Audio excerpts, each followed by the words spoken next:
Welcome to Find Your Fridays. How you going? It's me, Lorene. We're back and better than ever.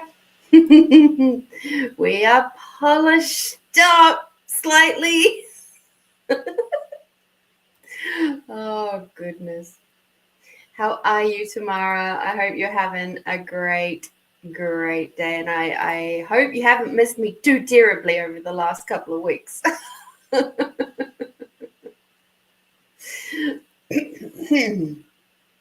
Goodness.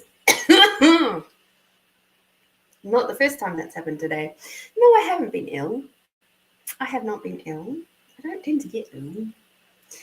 No, it's the lack of use of verbal voice, and then suddenly you use it, and then it's like, oh, suddenly my throat has to remember how to work again. So that's fun, isn't it? Oh, hello, Melinda. Evening to you too. How have you been, darling? I hope you're all doing very, very well. So let me just double check that has been sorted over there. Fabulous. Cool. I don't have to do anything more with that now. Yay. How was the new moon? How did the new moon treat you this week? It was on Wednesday. And the new moon was full of lots of energy for me, which was fabulous because I was training this week. For the last 2 weeks, I've had a newbie training with me, so that's been fabulous. I love training. I love the education part of my job, and the fact that it was a young one was even better because it's like you just know that as you're wow, I didn't realize I put my lights like that. That's fun. I think that's going to annoy me. Yeah, exactly. So don't be surprised if you had some like 3 a.m. wake-up calls like I did. It's like, oh, why am I awake right now? I just want to go to sleep. And if I recall correctly, there was something about the Jupiter in there as well. And it was a lot of energy coming up around. And if you found your mind going, that was also a very big sign of a lot of stuff being cleared out this week. So, see, Tamara's had similar similar findings with the old sleep. I'm just going to adjust these lights here because that's going to bother me with them flashing on and off like that. I thought I'd fixed it, but obviously not quite. So just give me a moment. I am going to let's do this little bit of shameless promotion.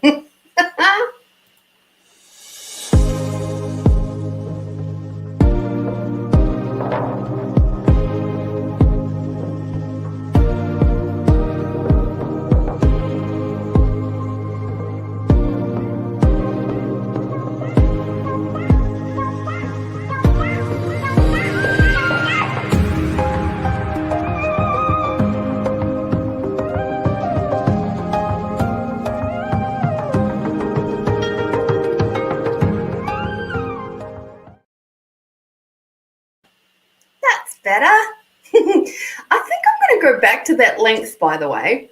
I quite liked that length. So, yeah, I was just looking at that going, yeah, I kind of like that. It was the right kind of length to get all these lovely curls, but have them weighed down just enough so that they're not going like this. So, just on a side note. So, yes, certainly it's been an interesting time. An interesting time for sure. I love it.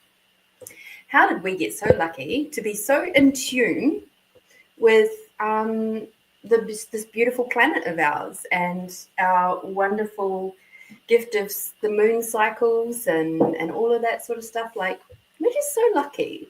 And I look at all of that and I just go, gosh, as much as people try to say, oh, the moon means nothing, or the planets mean nothing, or, you know, they try to put the planets and the moons in the same category as horoscopes and things like that. And it's like, well, even your horoscopes to a point are there is elements in there that is probably fairly true. Depending on who's doing them, of course. But yeah, but totally get it, Melinda. 3 a.m. to 4 a.m. It happened again for me this morning. I was like, why am I awake at 3:30 in the morning? And then it was because after such a long and, you know, mentally, physically, emotionally draining week, as it is when you're training, I love it, but it's also very hard work. And I was lucky the person I was training was not too terribly hard work. She's very motivated, which I'm very grateful for. So it was like I was so looking forward to a nice long sleep, and it just didn't happen. It happened in 2 4-hour blocks basically, and I was like,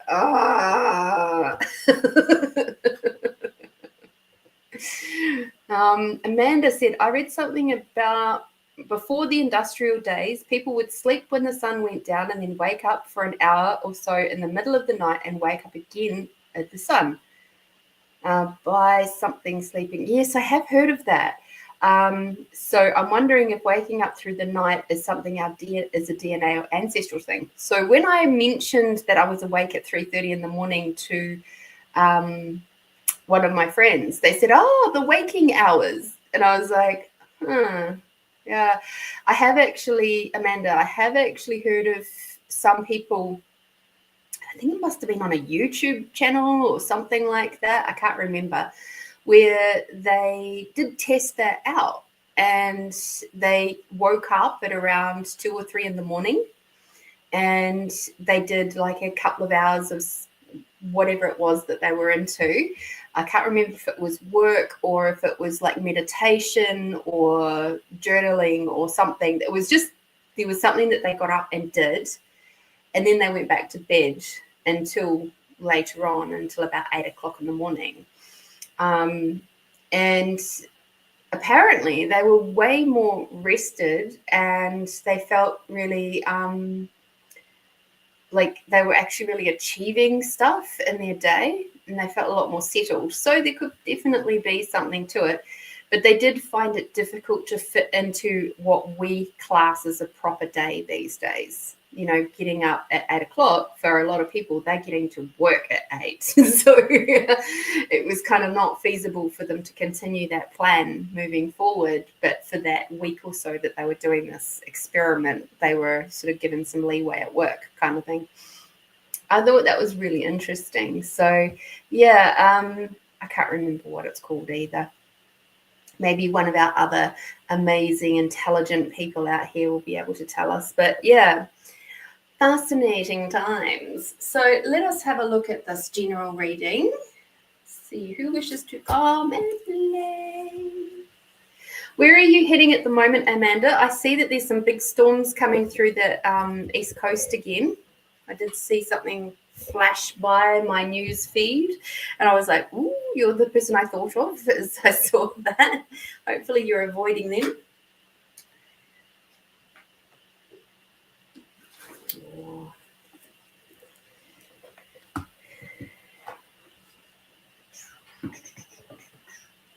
I have some exciting news today. I have literally just finished crocheting the last panel of my crochet blanket. It turned out to be the panel to make it an 8x8, because I didn't have enough wool to do an 8x9, but that's okay. An 8x8 will work just fine.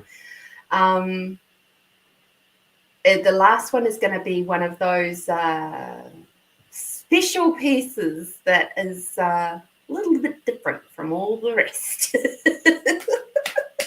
There's a special woodworking tool for it. It's like an accent piece or whatever. And it's because I literally did not have enough. So it was like, this is kind of everything all at once. Hi. Oh, dear. Yeah, near Bundaberg. Oh, fabulous. Much higher now. I've been to Bundaberg. Went to the Bundaberg factory, and where they had all the ginger and the ginger plants. I had no idea there were so many different types of ginger plants. Did you? I didn't know. Alrighty. So let's shuffle these cards. Just warming them up because I haven't actually touched them since I saw you guys last. Oh, where did that one go? Oh. We've been very, very, very quiet. We've been doing an Elmer Fudd. Very, very quiet.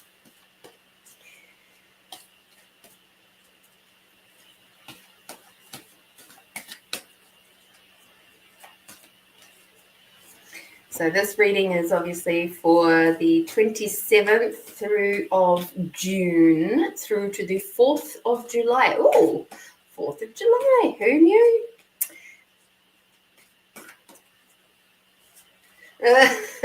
That's okay, darling. I understand your texting.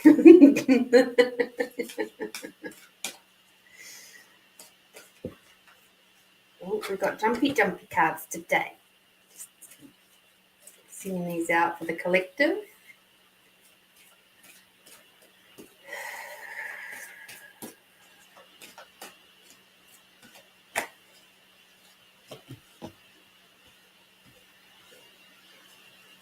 Now the cards are trying to join the collective, I think. That's the fun thing.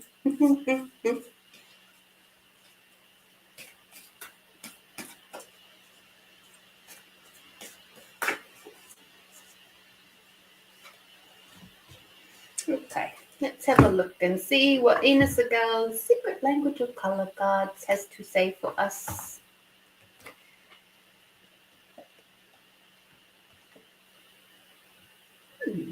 Nice. Hi, Holly. Hi, Catherine. You guys have just made it in time for the weekly reading for the collective. Congratulations. Big cup of tea today. Do love a big cup of tea.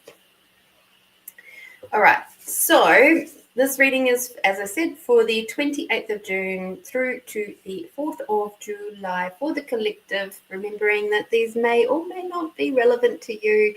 It may be relevant to someone else's part, or some of it may be relevant for you, or all of it. It's totally your journey, and whether you take it on board or not. As you guys know, these general readings for everybody is quite often little bits of things for everybody, a little bit for you, a little bit for me, a little bit for the next person, and that they tend to be something that is going to be helpful to us all, and just a lot of reminders. Holly is asking, how have I been? I might address that a little later. Right now, we're going to talk about this. Right now, I'm good. I'm good. I'm here with you guys. I'm settled. I'm calm. We're good. We're happy to be here. Okay, so we've got pink is our first card, which is Let Love In. So given that we had a bit of a rough week with the old moon energy and waking us up at all sorts of weird, funny times, it's likely that we've had a little bit of a wobbly moment with maybe interpersonal relationships. Maybe we felt a little bit closed off, closed down, whatever it might be. This is an invitation for you to open back up again, open up your heart, let that love in. Let that receiving in, let the caring and the nurturing and nourishing, even if it's just from yourself. let that come back in. And for us in the Southern Hemisphere, it's winter.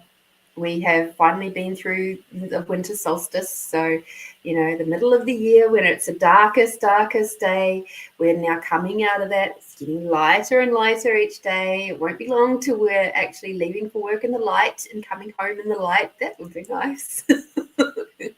I don't really like leaving for work in the dark and coming home in the dark. It's not my favorite.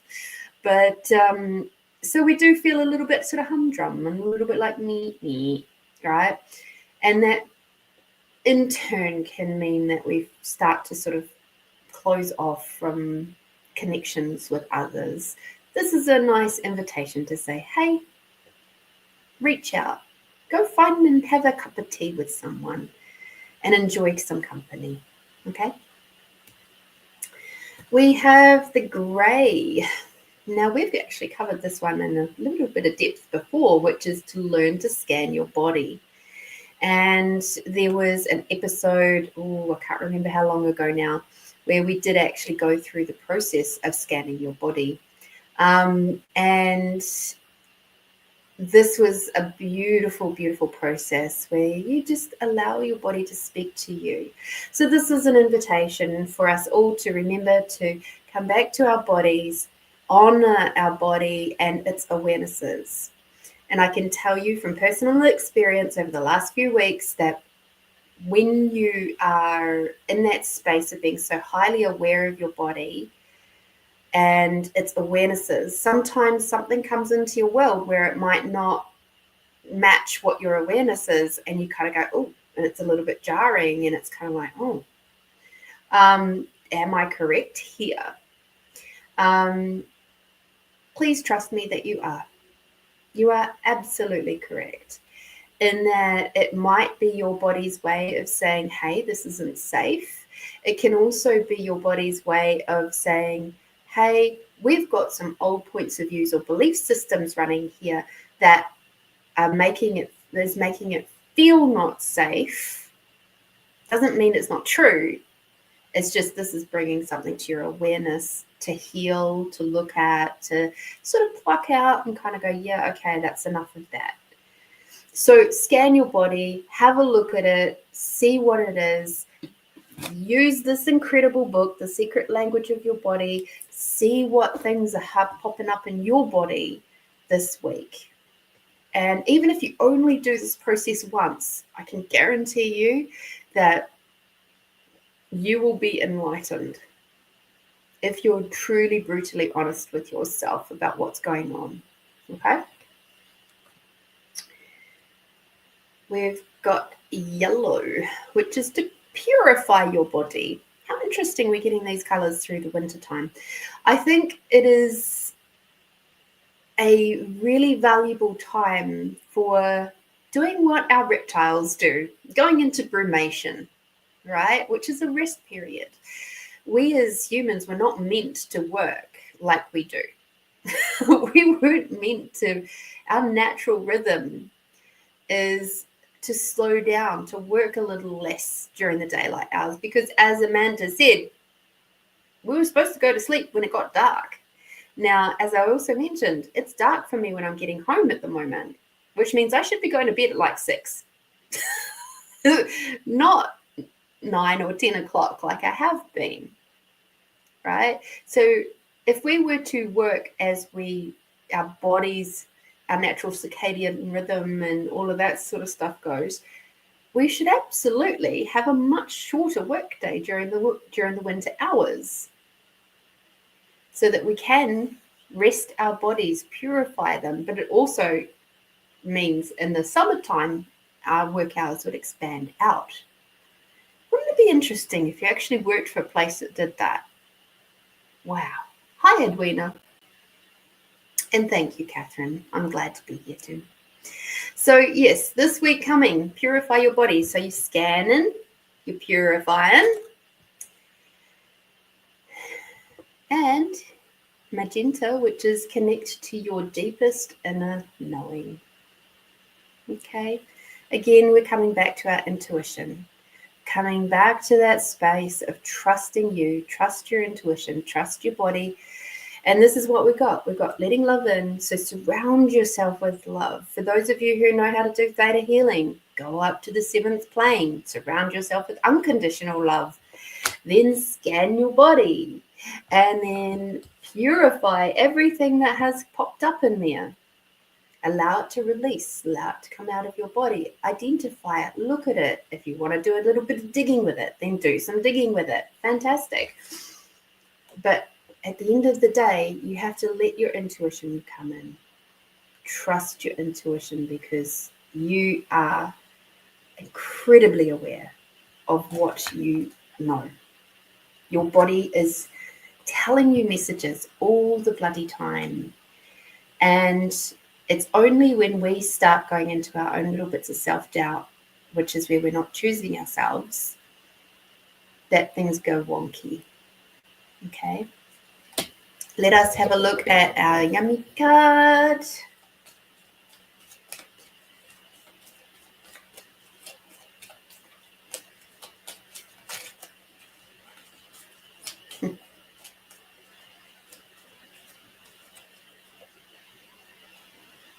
This week we are to remember to be open-hearted. So, and that's with ourselves as much as anybody else. We are, of course, in the time of, and I'm seeing this popping up a lot with different sources, ones that are not connected at all. We are in this time of Cancer, this astrological sign of Cancer, the sun sign. And the interesting thing about that one is I'm seeing the theme of shame popping up a lot in a few different places. And I would like to invite you guys at this point in time to also have a look inside and see, where does the shame sit with you? Perhaps we'll do that as part of our meditation tonight. And so bringing sort of this card reading in through, as well as looking at shame specifically. And that might be quite a good one to do, I think. Because shame really derails you in so many different ways. And shame is not something that you were born with. It's something you have learned to do. It has been implanted into you from your parents, from society, from, you know, those around you that were thinking that they were doing a good thing for you. But hey, they didn't know what they didn't know until they didn't know it, until they knew better, right? And we're the same. We're the same. It's like I was having a really lovely conversation with my soul sister about my nephew, they've decided to celebrate his 25th birthday a little early. And she said how much he's opened up and he's become very conscious. And his conscious development is just incredible. It's so exciting to see. And I said, yeah, I've had a few conversations with him since I was back in New Zealand last year. And I found the same. Like his grasp of spiritual metaphysical concepts and how it links in with the psychology of it all. It's profound and it's exciting. And I said to her, you know, it's so cool because he's way ahead at his age where he is now of what we ever were at that age. And that is so, so exciting. And she said, absolutely. So, and I'm seeing that a lot across the board with a lot of kids that age. He's not a kid anymore, he's 25, you know. But being my nephew, you know, I was in the hospital when he was born and all. He still feels like a kid to me, even though he's a fully grown man. But yeah, even with the younger ones, the primary school kids and the high school kids, you know, I'm seeing the same level of incredible conscious connection. It hasn't been stifled. And so I thank their parents for not stifling them. Like, yay, we did something right. Woohoo! How cool is that? Alrighty.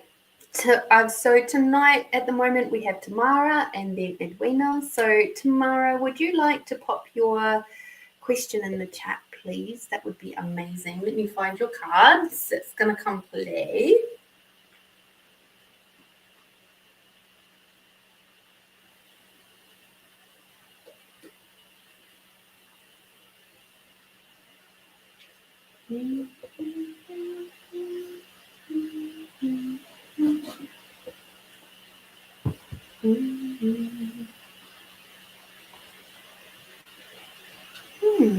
Interesting.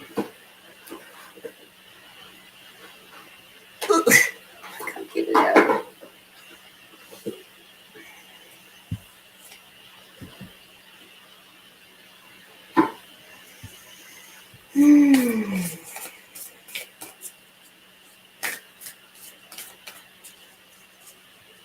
Oh, okay.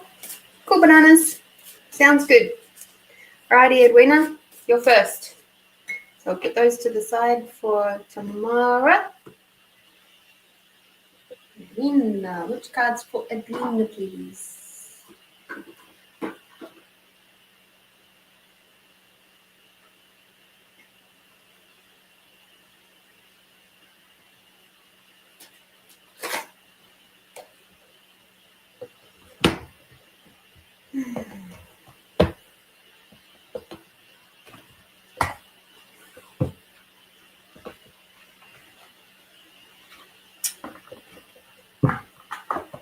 Okay, Edwina. What's your question, my dear?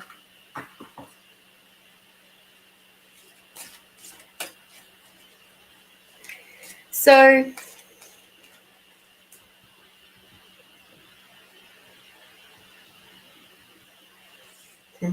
cool. Cool. Thank you, Edwina. Let me pop your question up there. I raised an interesting question up on my Facebook a couple of weeks ago, and it was from a storyline in a series that I was reading or listening to. And the question is, if you were tied, like your life force was tied to another person,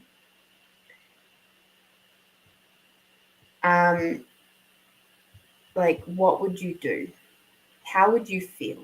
So in that, if they die, if you become untethered, right? If your life force is tethered to another person, in that they have actually brought you back from being dead and is essentially channeling some of their life force through you so that you can continue to live, how would that feel? What would you do? Would you be grateful for it? Would you? And it's basically, you can't die unless they die. Unless, of course, you get your head chopped off, which is completely different. But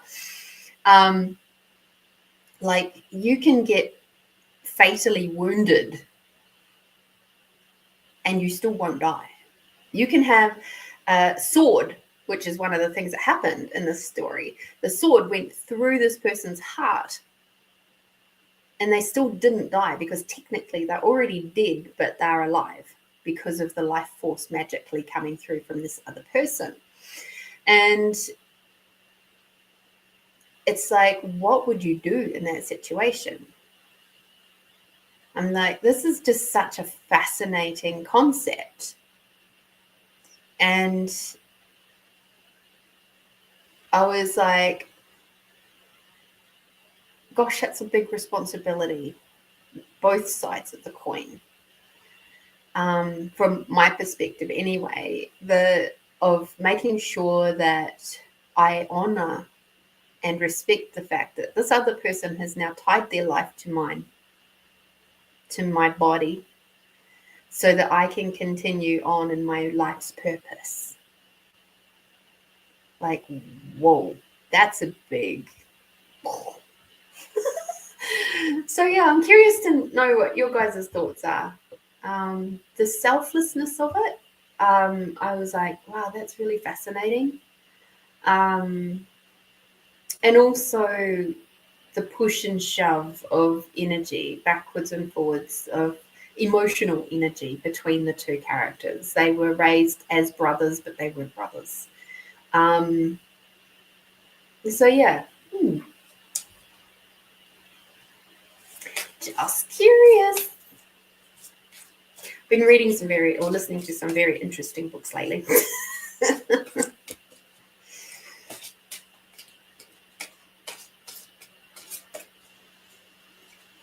Some of them lighthearted, some not quite so much. There's a book that I have listened to that I've now got the proper copy of that I'm not quite ready to talk about yet.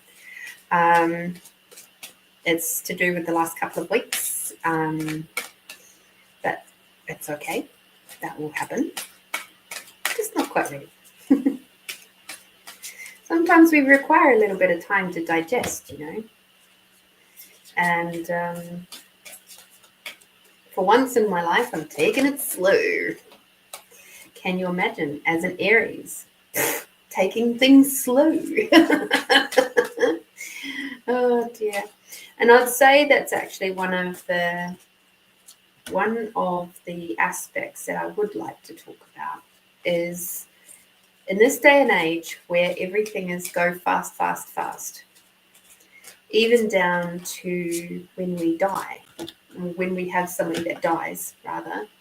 And I've spoken to you guys about this before, where in the Māori culture, you take a week at least to honour the person, to come together as a whānau, as a family. And that can mean friends as well, coming together as the whānau. And then you celebrate, you remember, you cry, you get angry, you do your entire grieving process, the first stages of your entire grieving process together. And then even when you separate, there's like this after the week has gone by and then the person is buried and they've had a big, huge, massive funeral. There's still a period of time where you're welcome to honor that person. I think of, the Italians and the Greeks who wear black in honor, especially when the husbands die and their wives wear black for a good year afterwards, or if not longer, because they are slowly moving through their grief. And I look at that and I go, that is beautiful. Whereas us little whiteys, we go and somebody dies, we might come together for a couple of hours at their funeral, at that person's funeral, and maybe have a cup of tea afterwards. And then, poof, we're gone. And you're expected to just get over it. And I'm looking at how in the healing side of things, we so often don't give ourselves the time to gently, slowly digest. And what I you guys are going to love this. I'm sorry, Edwina, your cards are here. I'm ready to go. One of the concepts I came out with over this last couple of weeks is that for the longest time, I have been doing, here's the analogy for you. You get a really bad cut on you. You probably should go to the hospital or at least the emergency clinic and get it cleaned out, get it sanitized or disinfected rather, and maybe a couple of stitches in there. But instead, I haven't been doing that. I've just been running the cut under the tap water and fixing it up with duct tape. I've been doing tap water and duct tape healing for a really long time. And so I have the scars to show for that type of healing. It's been fast. It's been brutal. It has worked. I have moved through so many things. And my body is tired. My nervous system is tired. It requires me to slow down now. And I am ready to do gentle, slow healing. And that means sometimes that I have to go very, very quiet for a while. Doesn't mean I don't see people, but I'm super selective about who I welcome into my space when I'm in that very tender place. And there's like, obviously, where I have to work, I have to earn money. So there's a section of my energy that goes towards that. But then it's like, okay, now I can breathe. Now I can just be quiet. I can be me. I can do what I need to do. Okay. So Amanda has mentioned that 100% time to digest is important. Sometimes my brain changes the meaning of the situation 50 times before I understand and then ready to share. Mm-hmm. And too many times we believe in the shake it off and carry on concept. Yes. And that is a point of view that has come through from our parents and grandparents and great-grandparents because they had to. They didn't have the luxury, especially when you start getting back to the grandparents and great-grandparents, etc. They didn't have the luxury of taking their time because they would tend to be in war situations. They were in famine type situations where they just didn't have the fucking time. We do. We're very, very lucky. So many of us have the supports around us to be able to do that. Even for me, I don't get support from the government, but even for me, I can still create space around me. Like, I don't have support from my family. They're not here to, chip in an extra $50 for groceries or anything like that. Like, I don't have that. And I can still create space to take things slowly, to honor my nervous system. So as you're probably kind of gathering, I'm leaning into the whole nervous system stuff at the minute, and I'm glad about it. I'm getting a lot of clarity. But again, like I said, that's something that I will talk more in depth about later, not today, because it comes along with some other incidents and stuff that have happened over the last month or so that will help give some more clarity as to why I'm now looking at that life through those lenses. So anyway, Edwina, back to you, my love. Let us have a look and see where we are at. The cards that... So yes, let us not do the duct tape, the tap water and duct tape healing anymore. I literally cracked myself up for hours around that one.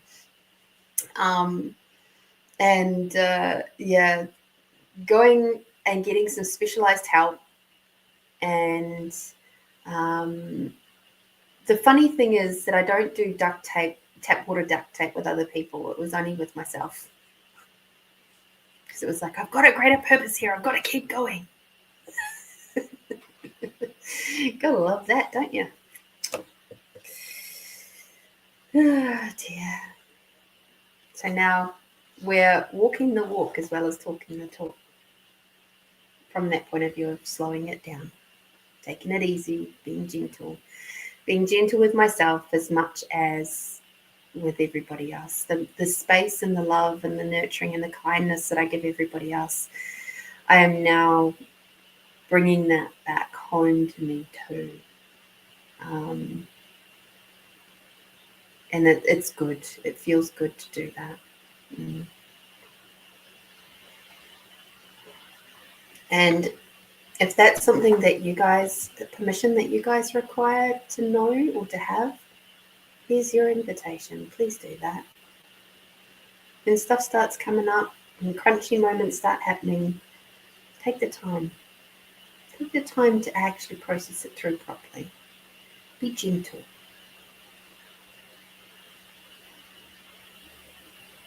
And every now and then, some good old water and duct tape methods can help too. But not all the time.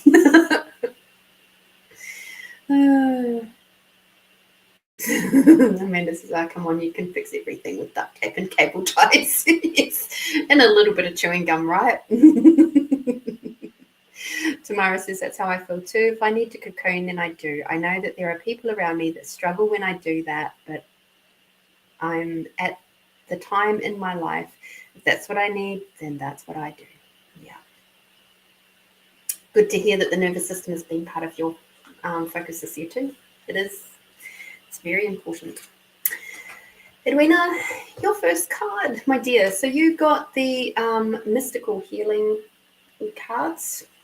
So let us have a little read. Listen to your intuition. How interesting that this has come up, considering we had a whole lot of listen to your intuition for the weekly reading. Your intuition is constantly sending you messages. You are being asked to become aware of what your inner wisdom is trying to tell you about your health, your intimate as well as work-related relationships. There are particular aspects of your relationships that require attention and a new approach. There are certain people and experiences that you have outgrown. Change is coming and you will need to make healthier choices. If you open the door to possibility, new people will appear in your life and they will be able to offer you a different perspective on how to live, love, and work. Your body is also trying to give you a message about your health. There are signs and symbols all around you. It's your job to learn how to decipher them. When you awaken your heart chakra correctly, your intuition can flourish and you will know the difference between an illusion and a real spiritual perception. Now, as I'm reading this, Edwina, have you been getting sore teeth, gums and teeth? I'm getting a sense of like jaw clenching, and with the jaw clenching or grinding your teeth, it's making you have, it feels like I'm getting headaches and a little bit of, and with the tension, with the headaches, it's making your eyesight a little bit funky, and even giving that feeling of like a sick, like that yuck sort of metallic sick taste at the back of my throat. So be aware of that, because that's a really big sign that you are holding on to a fuckload of tension and stress in your world. Let me just see what Ina says about teeth. Teeth and specifically grinding. She actually has that there specifically. 174. And this is what I mean, like when we actually stop and take note of what our body is doing, it's amazing what we can find. She says yes. Okay, cool.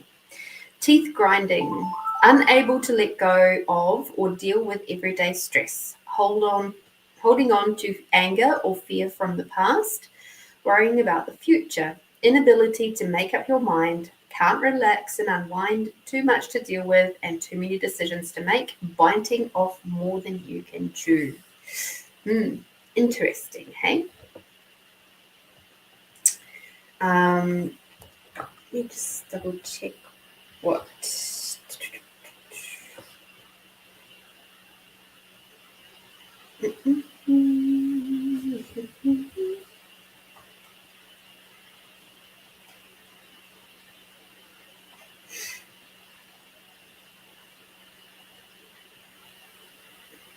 Okay. Headaches, stress, overwhelm, tiredness, seriousness, too much going on, feeling out of control, self-criticism, judgment, invalidation, self-sabotage, too much thinking and analysis, overcrowded, frustrated, and undermined. Okay, so good old Ina Segal,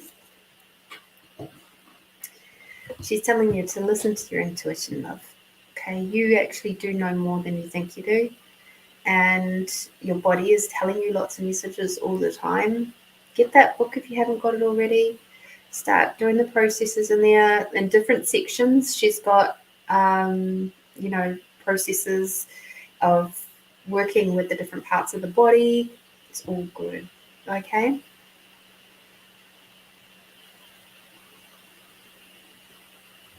Uh, 15 is your next card.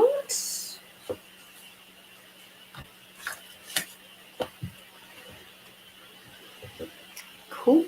Here we go.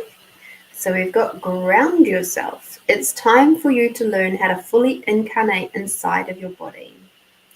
So a big part of what's happening for you at the moment is you are disassociated. You're disconnected and disassociated. And you'll be sitting, let me just see. Yeah.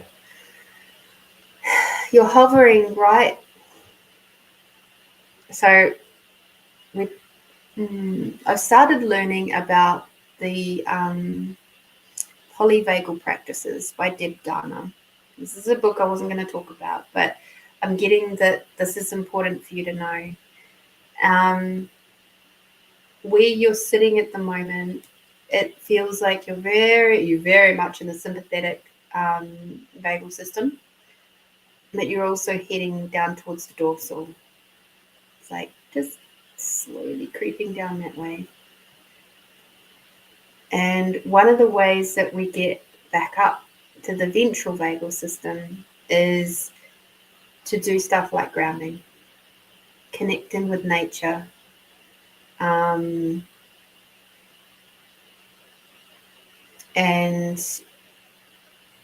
come back to the body.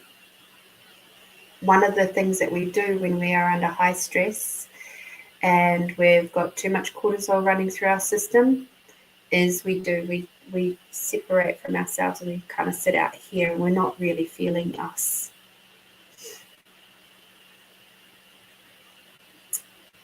Hi, Paul.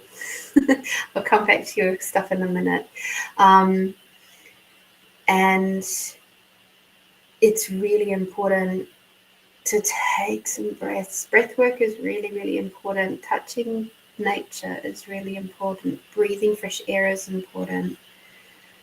And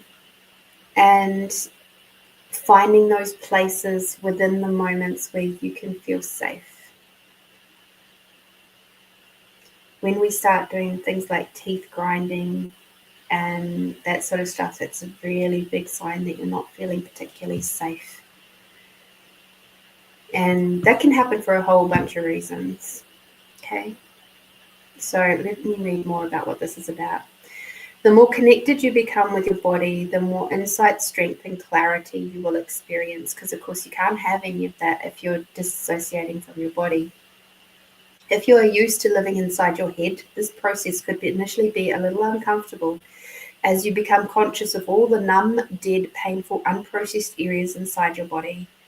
Yet, if you courageously work on becoming fully embodied inside of yourself, every aspect of your life will be filled with potency. You will become more present, healthier, and deliberate in your actions and concrete in your life choices.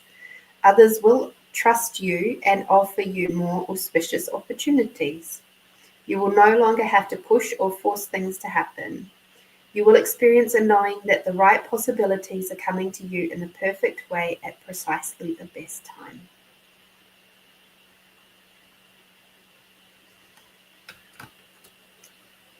It's okay that you feel sad. It's okay that you feel angry. And it's okay that you're disappointed. They're all part of this beautiful experience that we get to have as humans, and especially as women.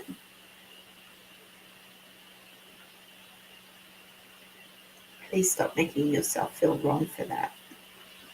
You are not too much. You are not too emotional. You're a beautiful, incredible woman who has created multiple miracles in your life. And it's time that at the very least you honor you for being that and doing that.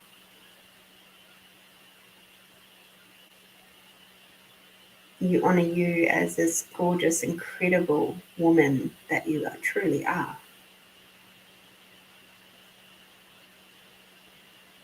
You have a lot to offer. And I can just feel this heart stuff just going off. Like it's almost overwhelming, which is a really good sign that like you are sitting in that level of your nervous system, which is, it's a lot. It's a lot. And you have to start trying to find places where you feel safe so that you can, unwind some. So you can, what's the word? Tamara, it starts with a D. It's what people talk about when they have ADHD and autism and stuff, and they need to just wind down and just unwind. It's a fancy word for that, but I can't think of it right now. Decompress. Thank you to those of you who sent that to me energetically. You have to decompress, and you have to find those little spots where you can decompress. One of the spots that I used to use a lot, and it's still, when I think of where are my safe places, it's my car. Even to this day, even though I have a whole house to myself, it's still my car. I can sit in my car for a long time when I get home. And it's just my way of going,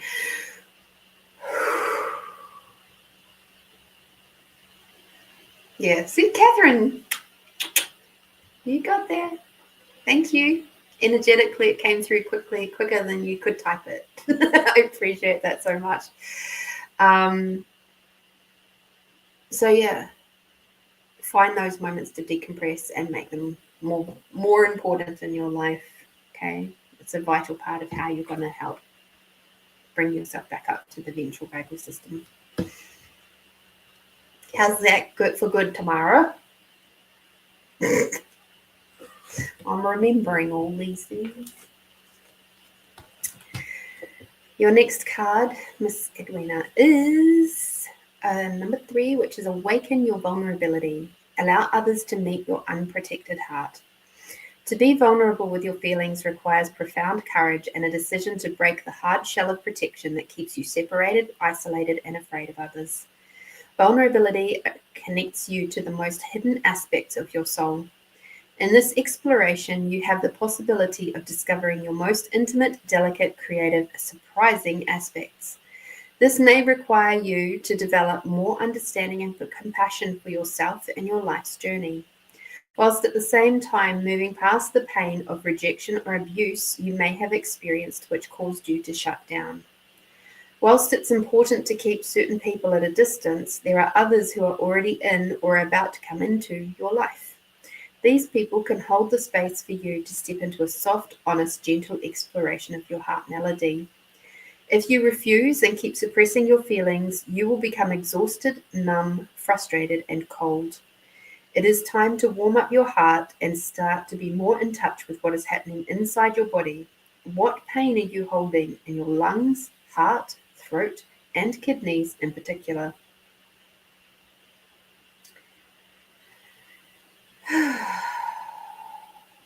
Oh, I like that. I like that one a lot.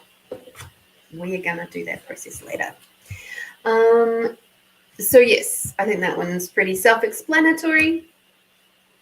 When we are feeling a lot of trauma around us, whether it be a right now currently happening trauma, or whether it's past trauma, like from your lifetime or even other lifetimes that are coming forward, that is, affecting you now, it can make us go with our barriers. And it's not our boundaries. Remember, boundaries and barriers are two different things. And it can make it really fucking hard to be in full connection with your own body when your barriers are up so high. And then, of course, if you're not in full connection with your own body, how can anybody else help you, support you, nourish you, nurture you? So that's cool. And number 31 is your almost last card. Oh.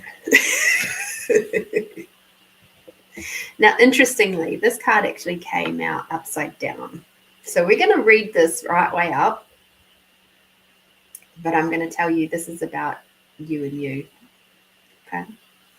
So it says, stop breaking agreements. Allow others to develop trust in you. How often do you say that you're going to do something to a colleague, a friend, a family member, or yourself, and then do nothing? It could be as simple as saying that you're going to meet someone at 2 p.m. and then showing up late without calling, texting, or taking responsibility. Every agreement you break attaches like an energetic link to all the other agreements that you have broken in your life and all the other people who also don't care about breaking agreements. This massive chain weighs you down and sucks the life force out of you, whilst hooking you into the vibration of failure. Keeping your agreements helps others to trust you and feel safe around you, and offers you new opportunities. It's also a sign of great respect for yourself and others. Successful people don't break agreements, and if they do, they recognize this straight away and take responsibility and make amends for the broken agreement by doing something extra. Now, this came out upside down. It still feels light for it to be upside down. So I'm going to say this for all the people who have broken agreements with you, that you are now holding grudges and judgment and pain and hurt and heartache about.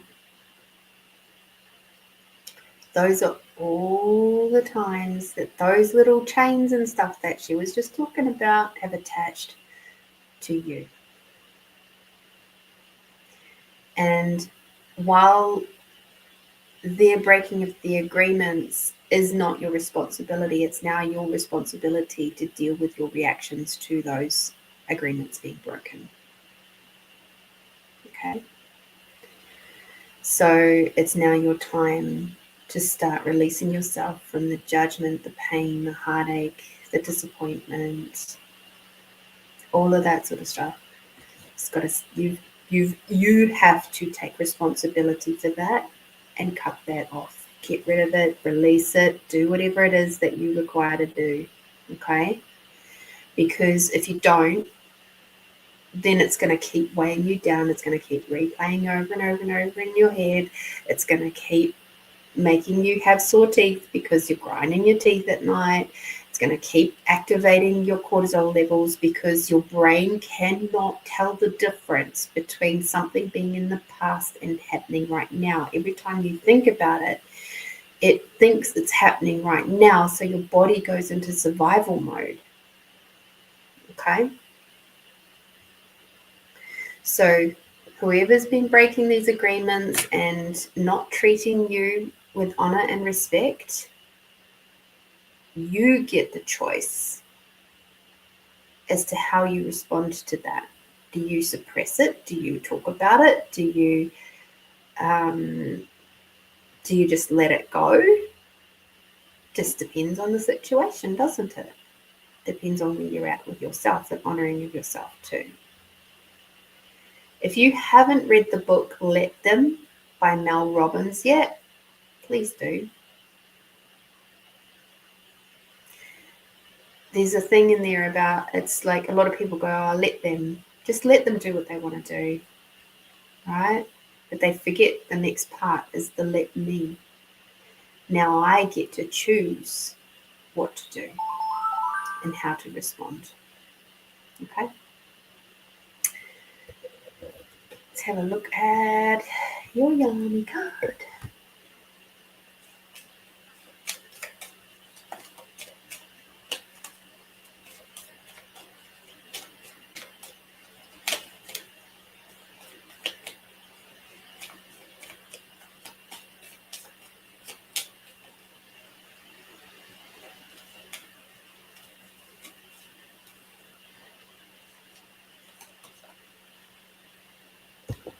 Interesting. You got sharing.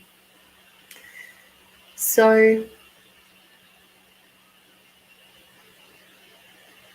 I think maybe right now might be a really, really, really good time for you to start looking at maybe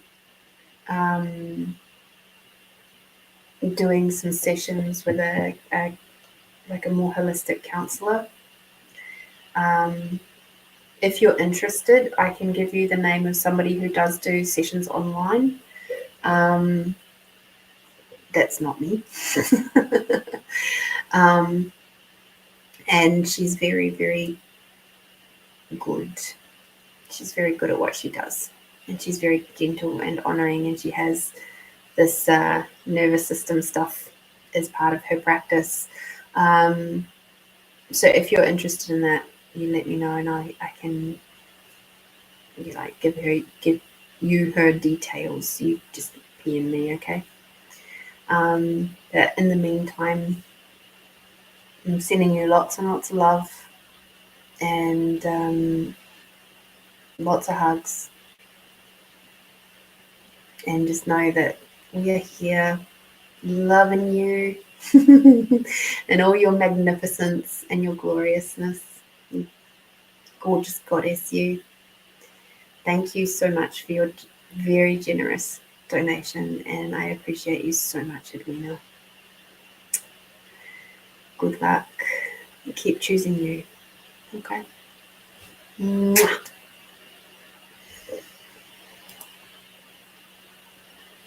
Okie dokie. Righty-ho, jumping back up to Paul. So Paul, who's over on YouTube, he said, I guess that's going to be on Good Morning America TV show. Oh my God, July 11th to do the Shankweiler's Driven. It turns the big 40 when they open up. They're looking for people to get on the show. I'll let you know when. Wow, that's super cool, Paul. Amazing. I don't know if we can see Good Morning America over here in Australia. I don't know. I've never looked. Oh, dear. You're very, very welcome, Edwina. I hope that it helps some. Oh, no. I mean, if you can see it online, I guess I might be able to see it. You know, Americans like all their stuff being shown all around the world, so maybe.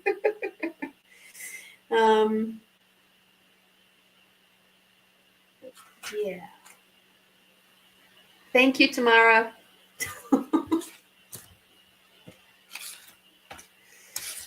Right. Imagine that. We're going to have a famous person tuning into our show now. Not to say that you're not famous already, because you probably are. How else would you have ended up on Good Morning America? So 11th of July, you say? Cool. I've got my work car is booked in on the 11th of July for a service.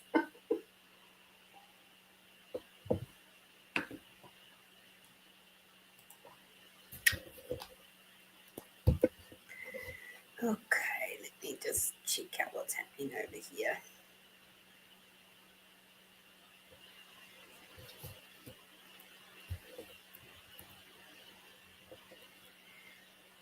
So Amanda, you'll be after Tamara's reading, okay? And then Christine, your questions will be next. And then Catherine.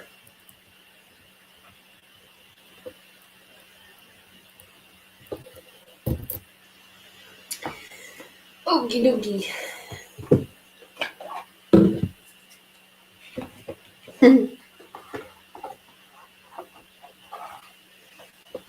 You guys are so beautiful.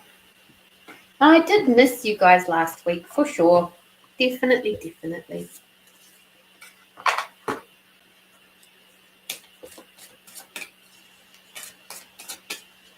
Live. See, I don't even know what time that would be here in Adelaide. So, yes, you'll have to let us know closer to the date because we've got a couple of weeks before that happens. So, yay. And in fact, because I'm already in Friday, you'll be able to let us know probably on, because it's not your Friday yet, is it? It's only Thursday, is that right?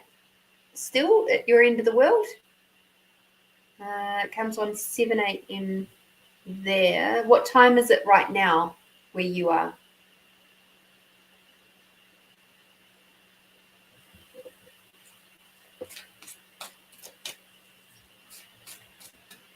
It's Friday then. Now, what time? 7:45 in the morning. Ah, okay. So it would be roughly the same time that we would be on the show here on that Friday. Okay, cool. Well, hopefully that there's a link that we can watch it afterwards. That would be pretty cool.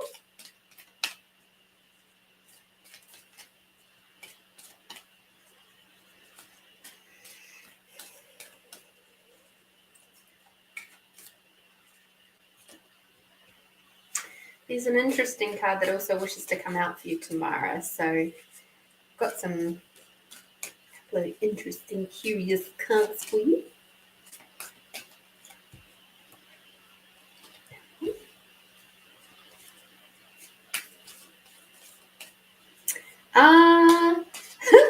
Have I ever been on TV? Yes, I have actually. I laugh about it because it was, oh gosh, how many years ago now? It would be more than 10 years. Oh, no, it would be hovering around 10 years ago now. And I shouldn't laugh because it's really not that funny, but it kind of is funny. So what happened was the house that was across the street from us, from me, because I was living in my little cottage at that stage by myself, and my cottage was out the back of the property. And so there's the main house at the front. My cottage was out the back. And for some funny reason, this TV crew decided to come and ask me about this house that had been raided across the road. And I had no idea about it. It probably happened when I was at work. I had seen some movement over there as I'd gone in and out for work.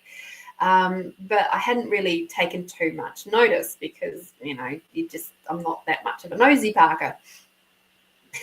Anyway, it turns out that house had been raided and it had things like crossbows in it and drug stuff and things like that. Now, crossbows, guns, we don't have a lot of guns here in Australia or New Zealand for that matter. You have to have, a gun license. It's not like you can just go down to your supermarket and pick one up. You have to be regulated. You have to have all your guns kept very, very safe. And most people in Australia now do not carry guns at all. The only ones that do are like the cops. Some people have them for, recreational shooting and stuff like that, and some do hunting, in which case that's where they would have proper licenses, and then everything's locked up properly and it's very regulated, and the farmers obviously have them. But I live in the city, so this TV crew rocks up, and they started asking me about what my thoughts were about the fact that there were crossbows located, like, that were seized from this property. And I just looked at the camera and dead set and said, I don't think there's any need for crossbows in this neighborhood, not unless you're into archery or something, in which case, okay, but no, not here. And the cameraman was trying so hard to not laugh. You could see it all over his face. It was so funny. He kept really super professional, didn't jiggle at all, but you could see he was like, because I was just deadpan, and it was just like, well, no, unless they've got like an interest in archery or something, there's no need for crossbows. So yeah, I have been on TV, and my hand's been on TV, and some frost that was on the morning news one day, and one of those little snippets, because we actually got frost. And we don't get, like, down on the plains where I was in Port Adelaide area, we don't get frost out there very often.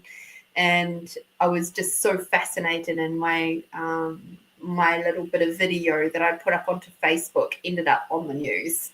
So that was pretty cool. So yeah, I've had my hand in the one thing, and my voice goes, oh, look, it's frosty.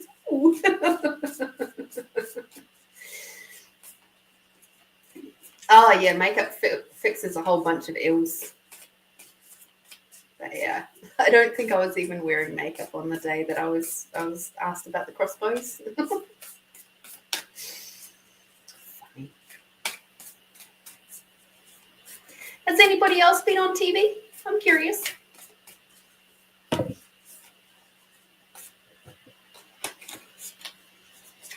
Yes. Ooh. Interesting, Tamara.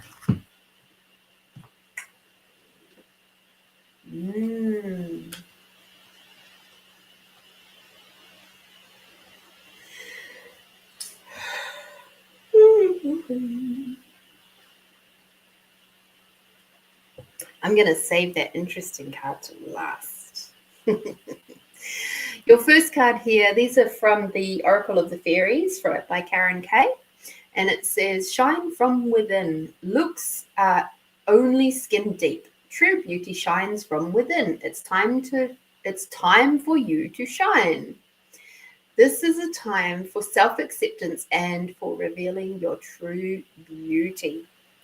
So what I'm actually feeling with this one is looking at the ratio of oh, bye, Paul. Have a great day. And have a lovely weekend, Paul.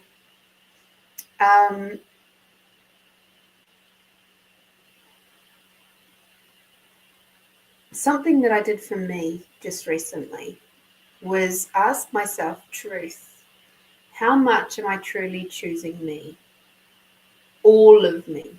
The good, the bad, the ugly, and the awesome. You all can do this too. It's not about fixing it right now. It's just being aware of it. And the percentage that I got was actually 87%. The good, the bad, the ugly, the awesome, the shadow, the nasty stuff, the good stuff, the kind of nurturing stuff, the parts of myself where I might feel a little bit of like funkiness about. It's like I'm choosing about 87%. This card here is about loving the part of you that you're not letting shine. whatever percentage that is for you. Ooh, that's bringing up some energy, isn't it? Whatever energy, whatever percentage that you're not choosing, this is what this is referring to. And it's that last line is said, this is the time for self-acceptance and for revealing your true beauty. When we bring in all the parts and pieces of ourselves, if you've ever read the series A Crown of Thorn and Roses, there's a really amazing part of the storyline in there where the hard sister, and I say hard sister because she's the one that everybody thinks is an absolute bitch, and she doesn't do well with connecting with others. She is just the rough as guts fucking character, but she does it with absolute decorum. She's like super snobby about it, right? And she actually turned out to be one of my favorite characters. However, part of what she ends up having to do, and hopefully this isn't a spoiler too much, but she has to get this mirror. And this mirror isn't a regular kind of mirror. It's a mirror that shows you the ugliest, nastiest, most horrible aspects of yourself in the form of a creature. And she had to love that. For her to be able to use the mirror for what they needed, she had to be able to love herself. And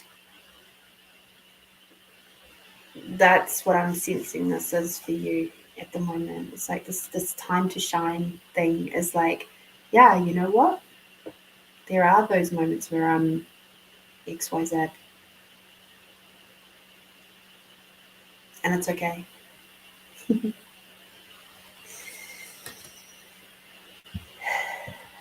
Magical blessings. Whatever you're going through, you're being assisted by magical fairy blessings. The fairies say you can bless others too. So I'm going to just open up that card. That's part of the... Whoops, too far. Come back. Come back.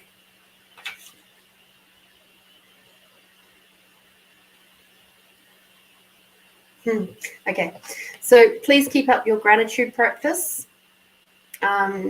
Look for those glimmer moments. Look for those points to keep you reminded of the good stuff in life. And that's how you will continue to bring more of these magical fairy blessings into your life. Okay? I think, to be honest, when we start looking and doing our shadow work and doing all that stuff, this card here is actually incredibly vital. Because when we start being really brutally honest with ourselves about all of the stuff, it can get really heavy really quick, right? And make us feel like, oh my God. You know, that whole thing of kind of being humbled by yourself and your own stuff. Nobody else has to do that for us. We can do that quite well on our own. This stuff keeps us on a more even keel of going, okay, even though I lost my shit at that dude because they cut me off in traffic and I swore worse than a sailor that's been out at sea for 10 months, I am still worthy of receiving that beautiful rainbow and seeing the sparkling little jewels of dew on the grass and hearing the beautiful birds.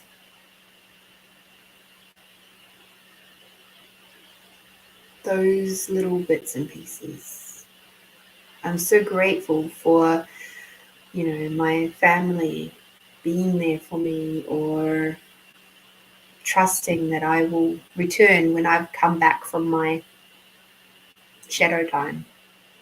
That sort of stuff. Whatever it is for you. Keep going.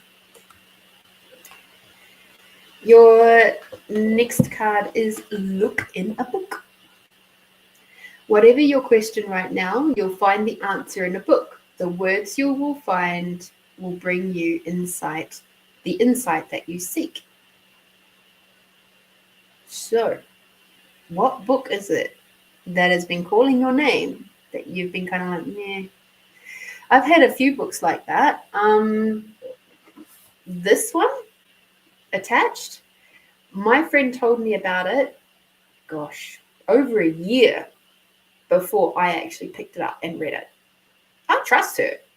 She was nudging at me with this for nearly a year before I picked it up. Pussy was another one.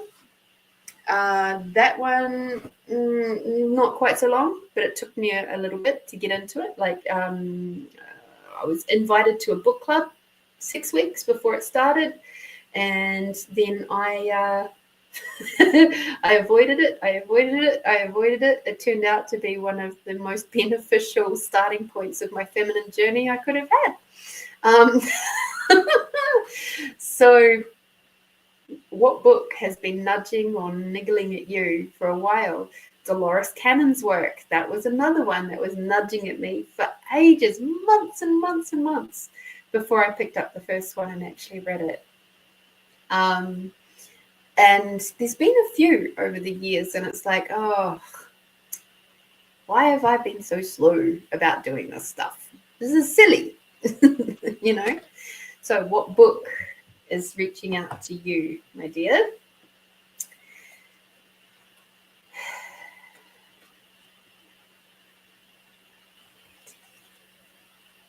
Now, the interesting one that I was like,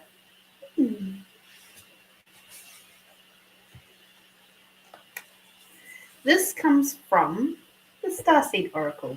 We haven't played with the Starseed Oracle for quite some time, so this is nice. And it made me go, ooh, as usual.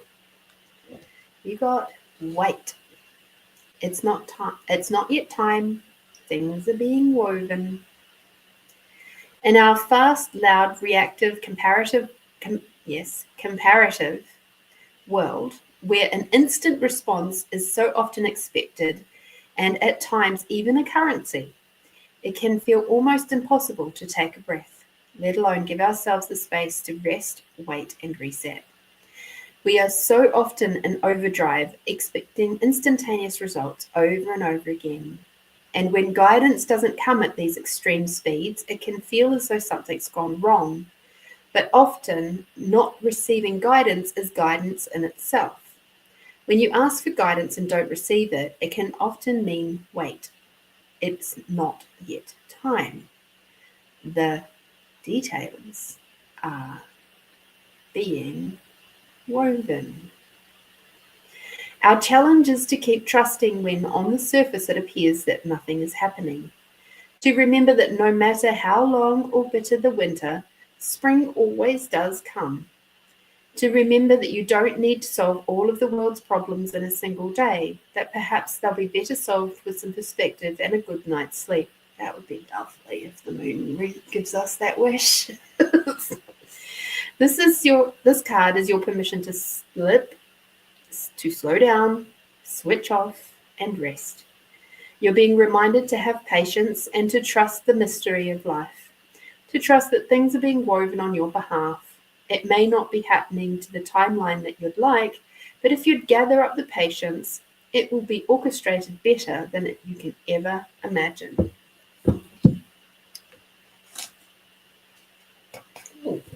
Your Starseed inquiry. How can you slow down, be more patient, and wait? Now, if you're like me, being told to sit down, hurry up, and wait is not ideal. But in this case, it appears that that's exactly what your team is asking you to do. So what I get a sense of is it's only a short wait this time. It's not like it's asking for months or anything like that. It's like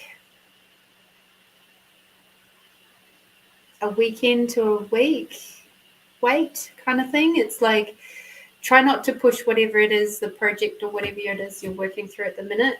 Try not to push it this week. It's like, it's just take a breath, recenter yourself, rest, ground, do those things. And just really recenter yourself a little bit before you do this next push. That's the sense I was getting. Like, even when I was reading it, I was like, a weekend to a week, like a few days sort of thing. It's okay. They're not asking for months. Not this time. Isn't that lovely of them?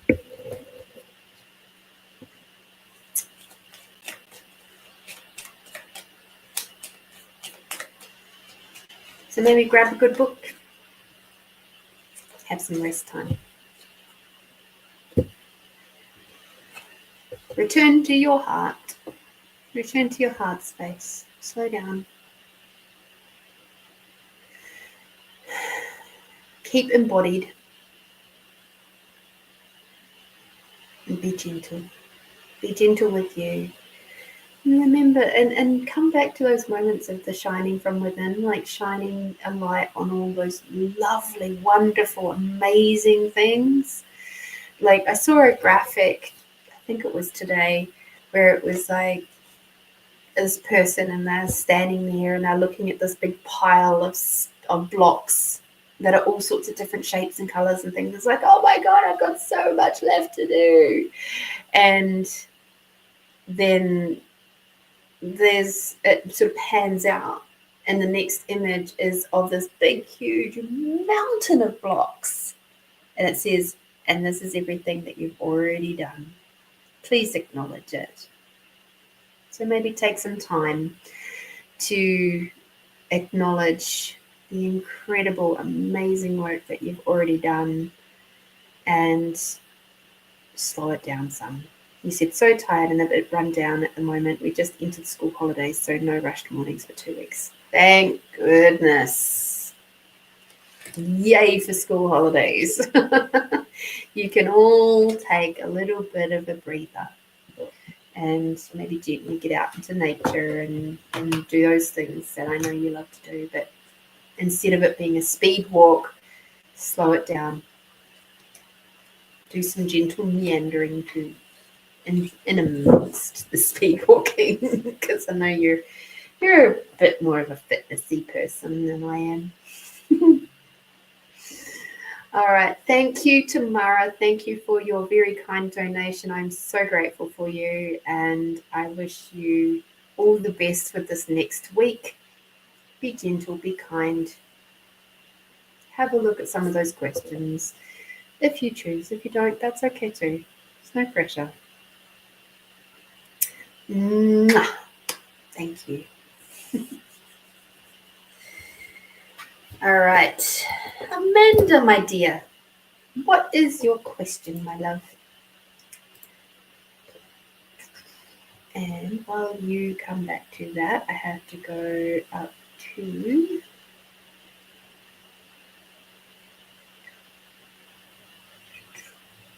that one. And where's the other one?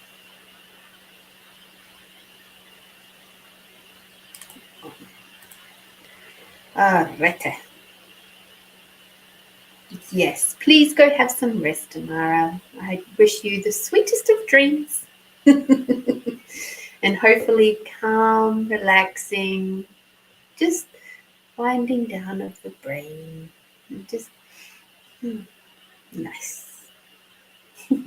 And to sleep all the way through till the sun comes up tomorrow and maybe even beyond. That would be lovely, wouldn't it? I wish that for everybody.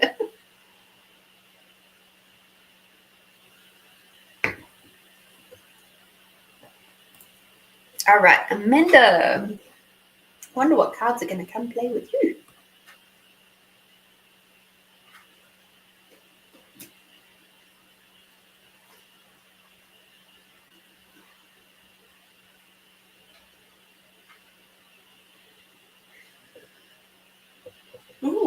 Oh,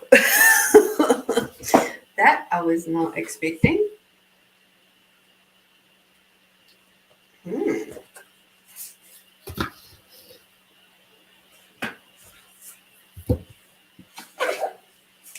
This is a deck we have not used here. So that's a bit exciting. This is a beautiful deck that came to me from my lovely friend Melinda.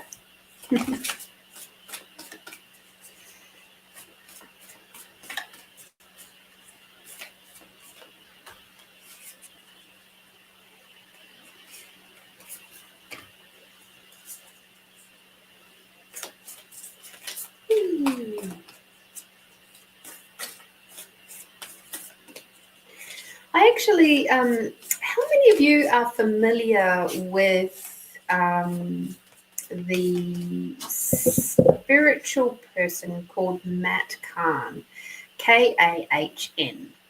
He's been around the circuit for a long time. Like, I reckon I've been following his work for probably coming on 10 years now. And it's interesting because while I haven't not followed him, I haven't actively followed him for like the last 5 years. And it was interesting because there was something that popped up in, the little reels or shorts or something. And it was a little snippet of one of his latest podcast episode.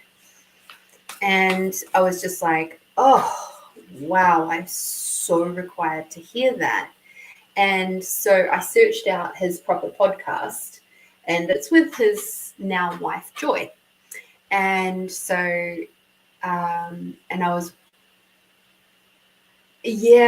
so in this episode, he referred back to the time when he had a big, massive rupture in his world. And I am so grateful for watching this episode.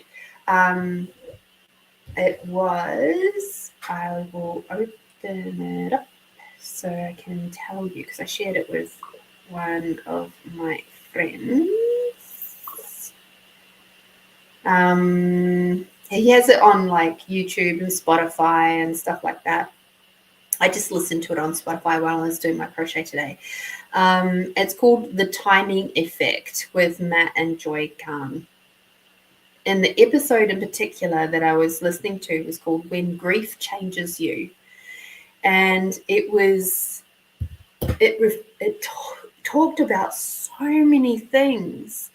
And one of the things that I just loved that he spoke about particularly, and how it related into the grief thing, is when we get into being like in spiritual ego, and where everything is about the spirit stuff, and it's all related back to that, and everything that is the answer is in the spirits. And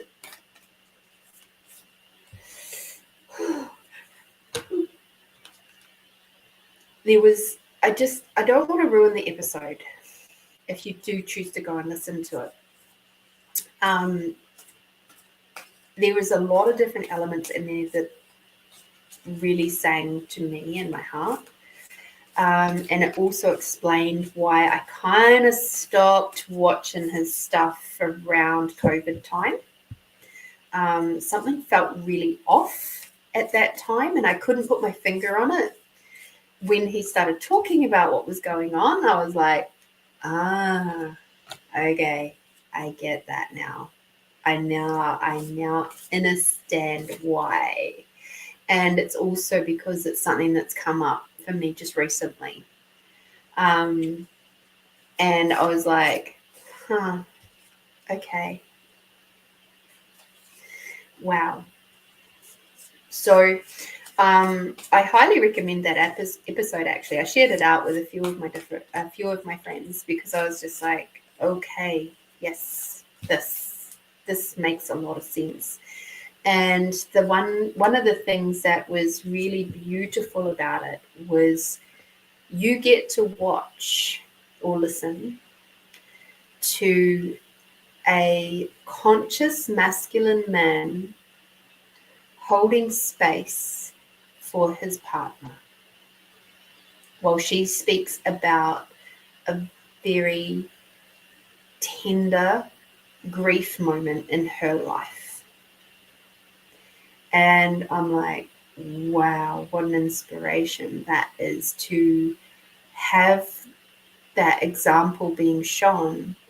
And the only way that he was really, I get that he was able to be where he's at now is because he had to go through that time where I stopped watching, to be honest, where he was going through a whole lot of rupture in his world. And the coping mechanisms he used for that, and then his choice to not use those coping mechanisms anymore. And he's not really spoken about it until this episode on the podcast, which is why I'm like, wow, so glad that I watched or listened rather to that one first. Because it was perfect timing, everything came through at the right time, right place, right time. And yeah, highly recommend it. Highly recommend it. Oh, right there. Now, these cards I'm very, very unfamiliar with. So let us have a look. I'm unfamiliar. I'm going to put it that way. So, because they use things in a bit of a different way. So, these are the Akashic Tarot cards, and they are by Sharon Ann Klingler.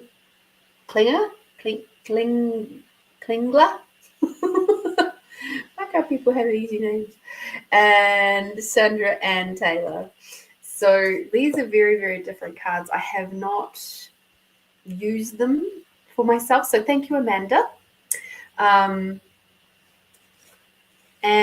I am curious to see where this is going to take us. So let us have a look.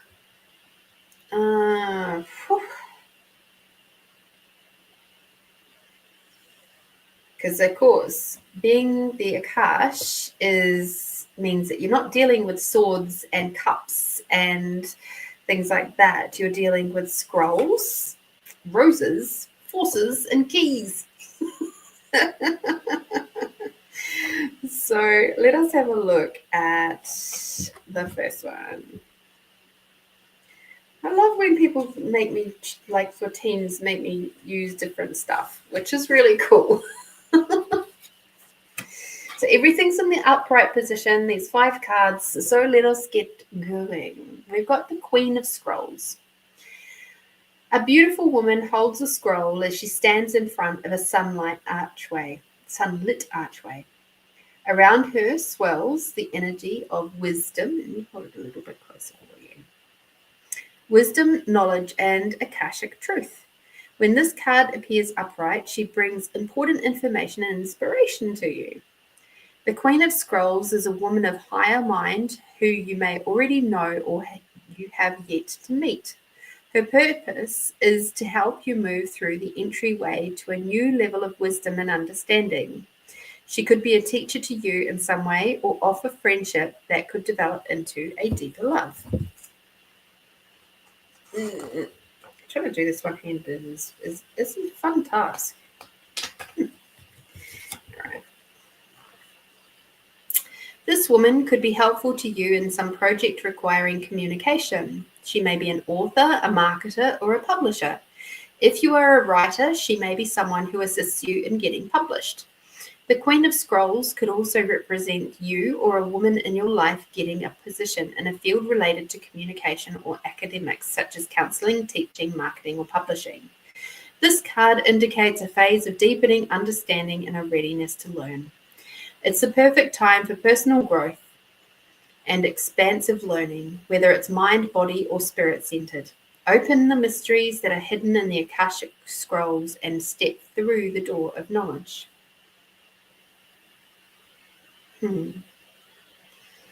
So they have in this deck little exercises, and it goes Akashic Force. Close your eyes and feel the Queen of Scrolls approach. As she hands you a scroll, your greater mind awakens. Feel the sparkling brilliance there.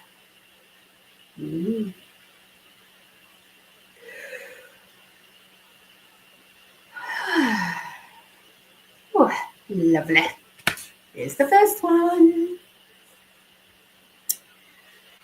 Okay.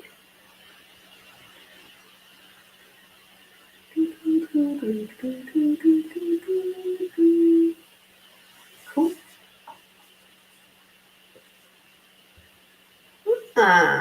Interesting. Oops.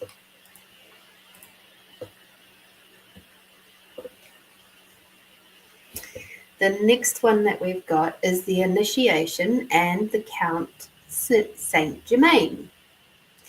Now, again, like I said, all the cards came out upright. Standing among the pillars within a beautiful temple, the Ascended Master, Count Saint Germain, sends his light and energy to the four robed people who stand before him. It is time for their initiation. This card represents your initiation. It is much more than a change or even a transformation. It's nothing less than your movement into higher revelations of power, insight, and achievement. The time is now.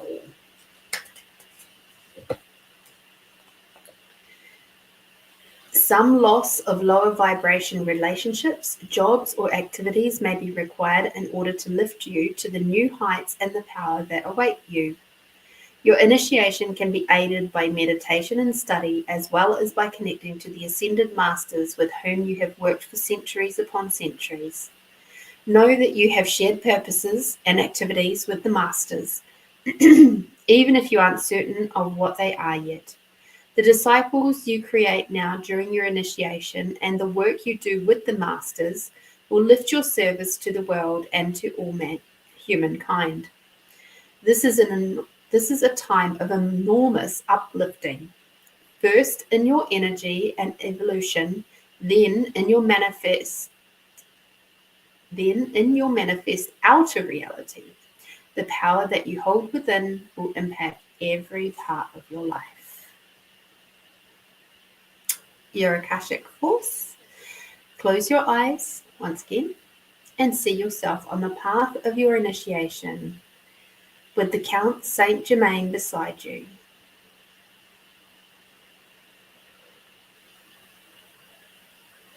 Feel your energy and receptivity heighten as your vibration quickens, realizing that there are no limits or hindrances. What's next for you?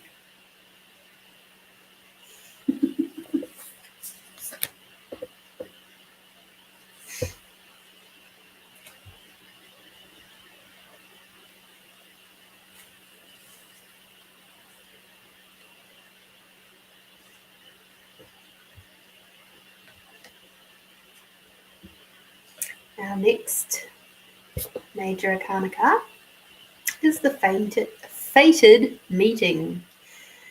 A clock tower stands with its hands pointing to just a few minutes before 12 o'clock. A man and a woman approach each other, coming to meet at the time that was predetermined by their higher selves, who are shown above them, translucent and shining. With this card, you are coming to a very important relationship in your life. Either it is entirely new or an existing relationship is being lifted to a much higher experience. Karma from the past lives you may have brought you two together, so it's important for both of you to stay alert. Keep your individual and collective growth a priority and act with difference and compassion to yourselves and each other. If you both honor your karmic course, this could be one of the highest relationships you can know. This card can also show a fated meeting with another about a work situation, a creative project, or an important purpose that you hold. This too is likely karmic. Perhaps it's a past life publisher, a spiritual teacher, a brother, or a sister. Whomever this is, it is a powerful and promising relationship, so get ready. It's almost time.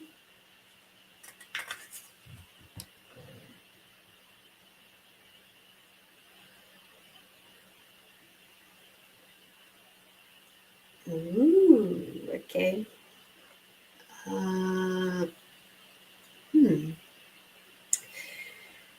So your Akashic force is take a deep breath and fill yourself with the expectation of someone special coming. Feel the excitement of this important approach. It's someone to know, to hold, and to help you. This person is almost here. So at this point in the game of this reading, Amanda, what I actually get is this is to do with writing, and this is somebody to help you out with publishing. It's like a collaboration type thing. Some sort of book, some sort of creation thing. That card there that we've just read was very much a bit of a mixture between two different people. So there's your current partner where it's like, yeah, absolutely, past life relationship, totally, and it feels really right, and everything is like progressing in a way. But it's like that card, as I was reading it, was like talking about two different people. So it's like there's your current partner that are like going, good, thumbs up, well done, keep going there, you're doing really well. And then they're also talking about this new person that's coming in that's going to be helping you with your creative endeavors. So there's another person that's going to come into your world. Okay.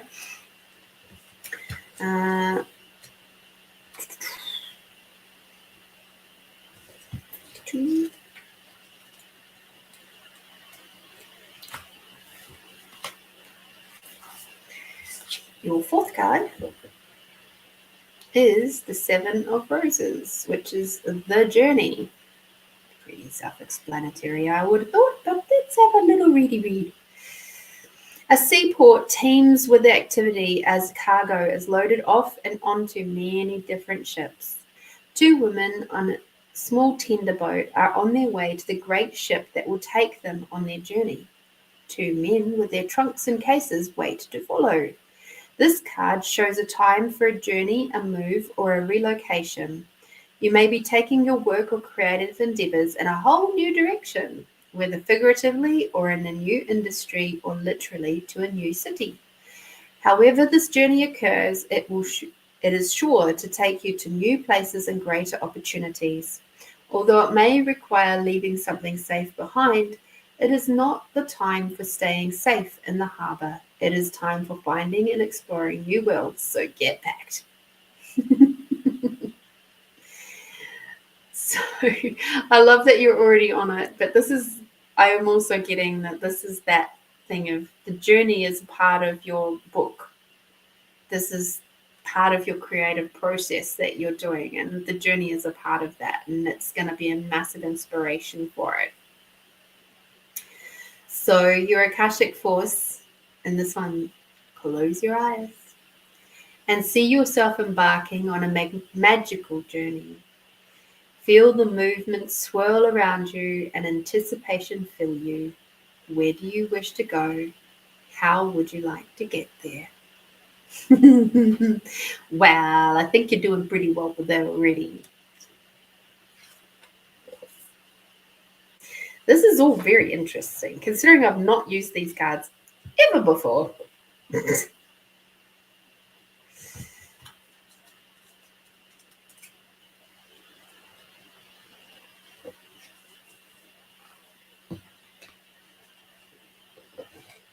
There we go, the Seven of Keys, which is the Ascent. A man stands atop a mountain with a rope draped over his shoulder. Metal stakes, known as pitons, remain in the steep cliff face that he has climbed. evidence of the difficult path of his ascent. The rope impotence may have been the physical keys necessary for his achievement, but so were his hard work and resolve. This card shows that with great effort and determination, you can apply yourself to your goals for assured success. Though there may be some risks involved, you can reach the top. There could be a promotion or advance to a much higher position. Yeah. Come here, my little bookie. You're being such a good little book. Appreciate you. Thank you. Coming. Promotion coming. However, understand that it isn't just luck or internal and external influences, but your own hard work and application that bring the achievement you seek. So keep your efforts strong. Instead of being passed by, you will climb to the heights. So in other words, keep going. It's going to be hard work. It's going to be frustrating sometimes. There's going to be moments where you feel like, oh God, I don't know how the hell I'm going to do this. I don't know how this is going to shape up. I don't know what this is going to look like. Like, you can have, like, before you climb a mountain, you can have an idea of what maybe it would look like, but it's not till you actually get there that you totally actually get to know what it is. So it's okay to not know what it's going to look like at the end right now.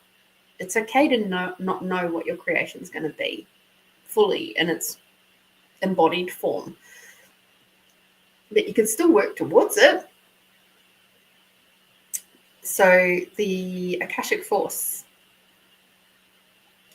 There is a goal high above you, and you have to climb a steep hill to get there.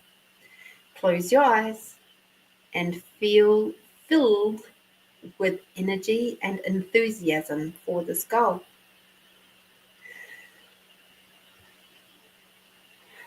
See how you can apply yourself to this endeavor. What steps can you take to reach the top? What a very, very, very cool reading. Very positive. And I love that we started out with the Queen of Scrolls to start off with. And the fact that it's like this thing that you're creating, which is going to be in a published form, I get, it's going to be a fabulous teaching tool. So I'm like, it's kind of like, you know, when I created my poetry book, right? And I had no idea that it was going to turn into an intuitive poetry book. I had none at all. All I did was I asked a question and I kept being told poetry. And so I had to write it out. I didn't know that the cover was going to look like that. I didn't know that when I started writing it out that it was going to end up being like it is. I didn't know it was going to have a creation key instead of an index. I just went through the stages, went through the steps, and just followed it through. So it's cool. Just keep going. You know what you're doing, even if you don't know what the final outcome's going to be just yet. That's okay. You don't have to. You truly don't have to.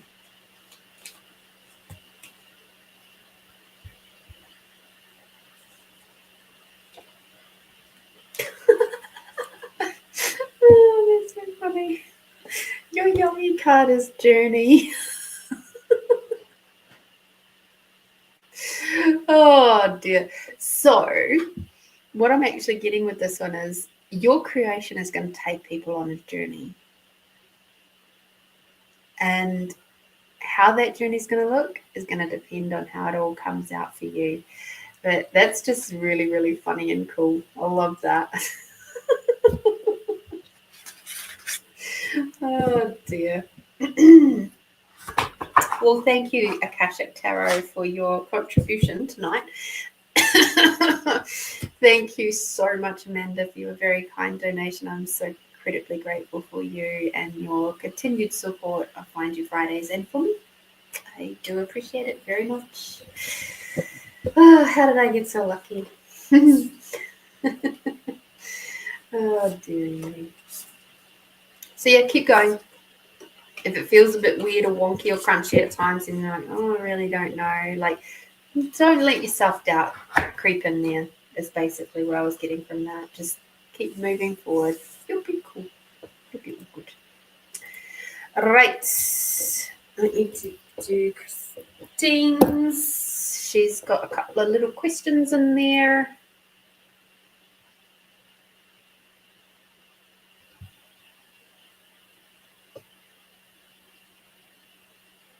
Oh, gosh.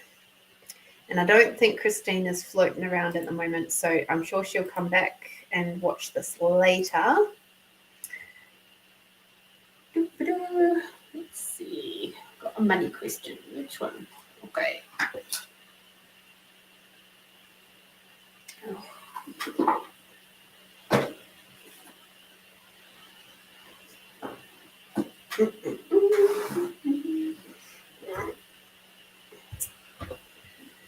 Okay.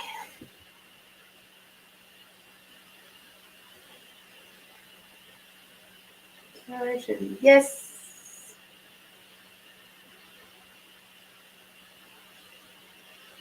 Shiny no.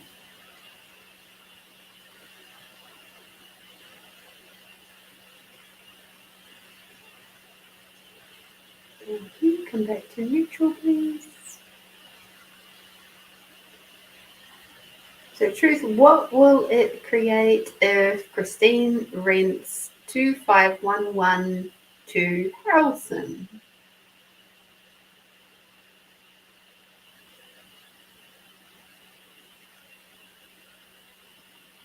That's coming out as very much in blue. So, truth, will Harrelson pay on time?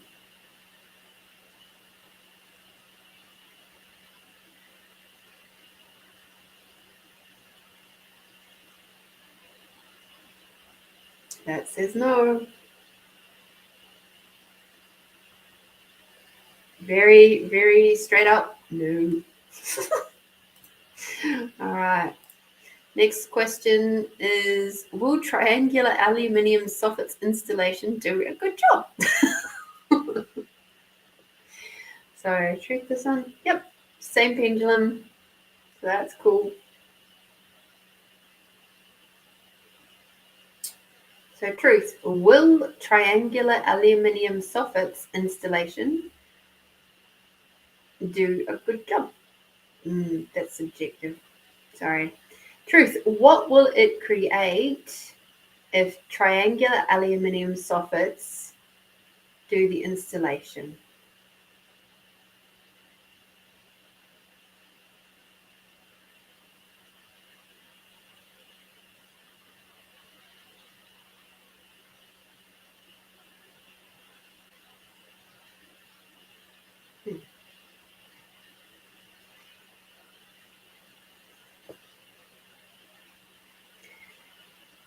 Just come back to neutral. So, truth, what will it create for Christine if triangular aluminium soffits installation do the job for her?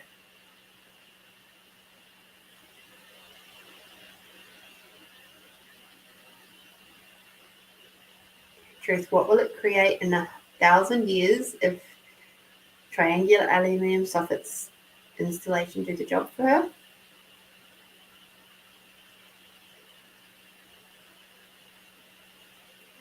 Truth, what will it create if they do not?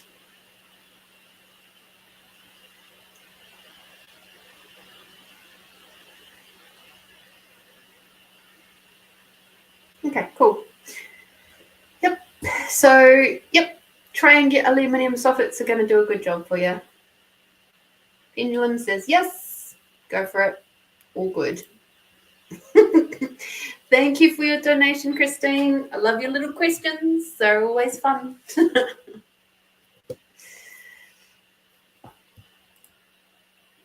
Alrighty. Catherine, are you still floating around, my dear?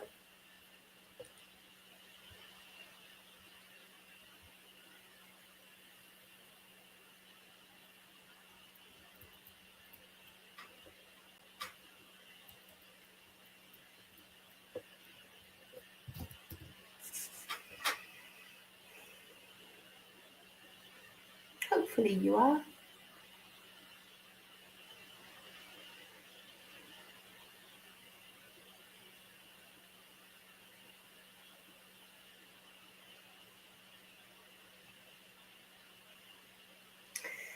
So one of the things that I have been looking at and working with for myself over the last little bit. Hi, Catherine. Pop your question in the chat, my darling. Is, as I was saying before, about choosing that last little bit, the last 13%. And this is actually a journey that has been a very long one. It's one that's been there for quite some time. And I have just slowly but surely been increasing that ratio. Probably from the opposite way, where I was like not really choosing myself at all. And that was when I was in my people pleaser and all of that sort of stuff. Christine, you can, however, Catherine has been waiting for a long time as well. So if you're prepared to wait, cool. If you're not, that's okay too.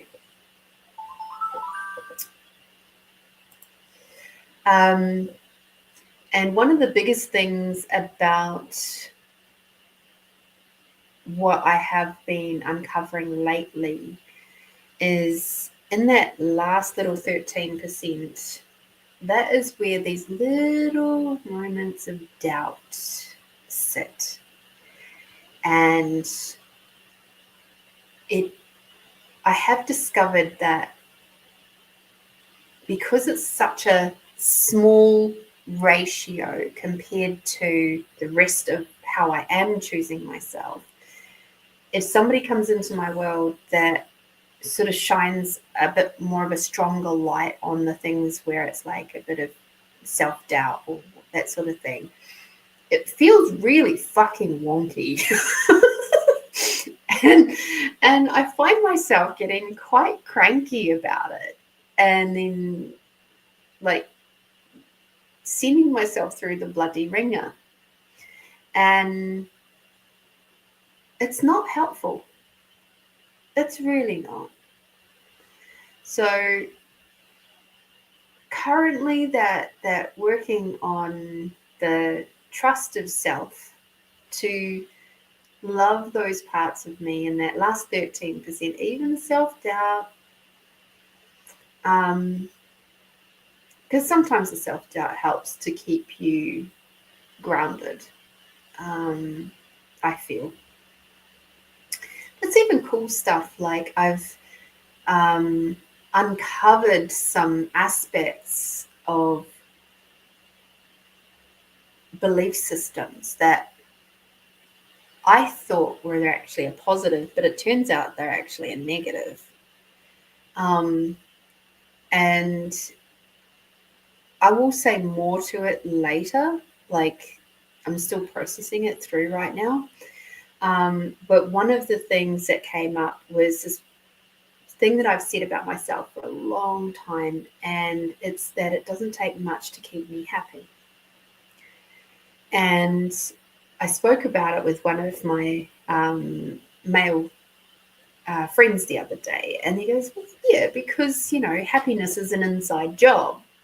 And I said, well, I agree with you there, absolutely.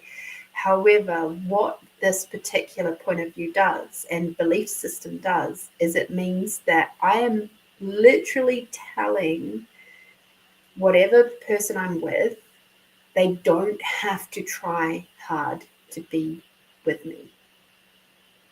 That they don't have to put in the effort, because I will accept breadcrumbs. I will accept the little bits that they're willing to give me without too much trouble or bother.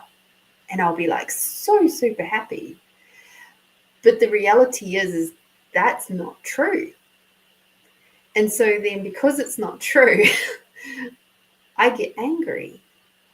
and resentful, but it's not really angry and resentful at them because it's my fault for not being more clear and transparent about what it does take to have me in a happy, grateful space within, partnership, whether that be at work or friendships or whatever. And I've realized that part of it is, I do have expectations, and they are very high expectations, particularly of myself. And for the longest time, I have done myself and my partners the huge disservice of saying, it doesn't take much to keep me happy, because it's giving them the out to not try. And believe it or not, men or partners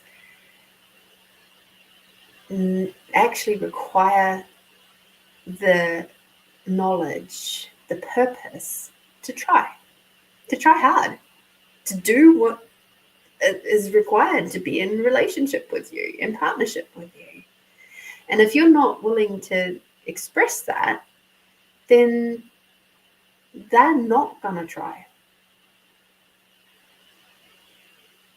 So to all of my beautiful, high performance, amazing women out there who are currently in relationships but finding things go a bit wonky sometimes, are you truly asking for what you expect and desire? Because I know I haven't been over the years. Instead, I get angry and resentful. In the past, I have definitely gotten really angry and resentful. And then I just go and fucking do it myself, because it's like, well, surely after all this time they can know where my head's at. No, they don't. Sadly, most men aren't mind readers. And when they're so used to you being okay with so little, they don't think about when the goalposts change and you're like, actually, no, I'm not going to take out the rubbish this time. I'm going to see how long it takes for them to realize that the rubbish bin needs to be emptied, because I'm sick and tired of doing everything around here. And then it sits for another 2 days and it starts getting really stinky and they still don't take it out. By this stage, you've already thought about it for 3 days. And it's like, for fuck's sake. And so you do say, hey, do you mind taking out the rubbish? Oh, yeah, I'll get around to it. No, getting around to it's not good enough. So instead, I don't know about you guys, girls, but in the past, not so much recently, but in the past, it's been fine, fuck yeah, I'll just go and do it myself if you're not going to get up and do it. Instead of being clear with my communication and saying things like, hey, I noticed for the last couple of days that the bins really needed to be emptied. I also noticed that you didn't notice that it hadn't been done, or if you did, you didn't choose to take it out. And I've taken out the bin a lot, like pretty much every single time, and it would be really nice if you could actually start doing that. That would be a massive contribution. It would be a great contribution to the house, and it would stop me feeling quite so angry and resentful towards you for not doing the stuff around the house.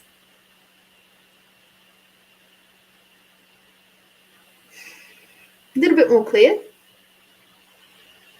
And yes, there's still that part of me, which is why it's still processing through, that goes, why the fuck should I have to have that conversation in the first place? They are grown adults and they can take responsibility for the rubbish just as much as I can without me having to fucking tell them, because I'm not their bloody mother.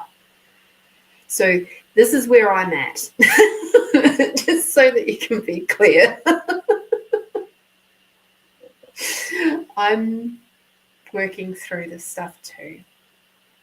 and it's not easy. It's not fun. It's not pretty. There's a lot of rawness happening in and around me at the moment, and that's okay. So just know that things are okay, but we are processing lots of things, not just that stuff, but like just lots of things across a lot of different things, stuff to do with my mum, like in how I was raised and speaking up and learning how to open up my voice. Yeah. Amanda says, oh, I love those moments when you realize it's you that creates anger and resentment because what you've allowed yourself to accept or have told people false information about what you'll accept. I learned this the hard way 5 years ago, but it was so worth it. Yeah. There's lots of moments, agreed, Amanda, where, yeah, it's been humbling, to say the least. But good humbling. Not like I feel like I'm completely shattered or anything. It's a good thing. I think we all require those moments where it's like, just our team's kind of going, really? Really, Lorene? Are you sure about that?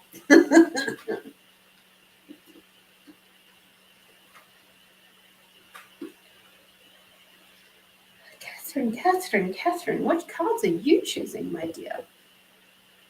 Ooh.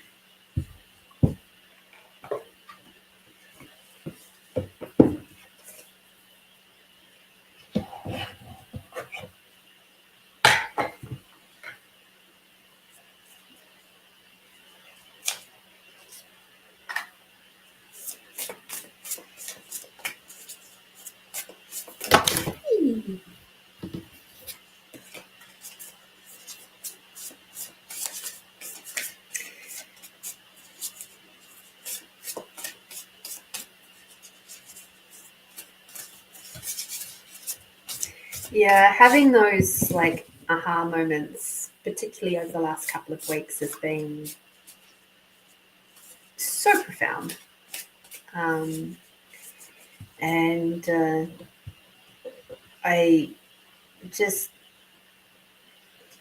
know that there's a lot more to come, and I'm excited about it. Very excited. It's a bit like the moment when I first got the Una Segal book, and I felt like I was right on the edge of a precipice, and I was about to leap off into the unknown.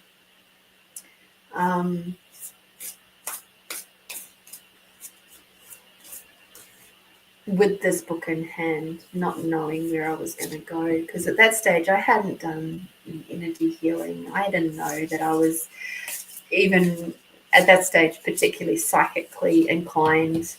I had no freaking idea. I'd had a couple of instances with ghosts and or spirit, and I just thought that was fluky stuff. I didn't realize that I actually had capacities. Oh, funny things. And this feels like another one of those big pivotal moments for me, and it feels like that's part of why I had to not be here last week. It's like I've just taken a big,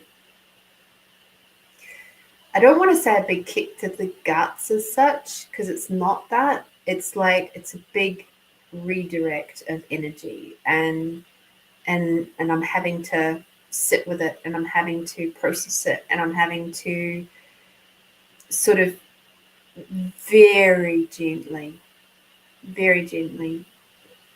pull and tug at different strings at different times. And I'm so grateful that I've got the support network around me at the moment that is intuitively sending me things, whether it be my actual spirit team or the people in my team coming forward with different things, whether it be a journal prompt or, oh, by the way, I've gotten into journaling again. Yay.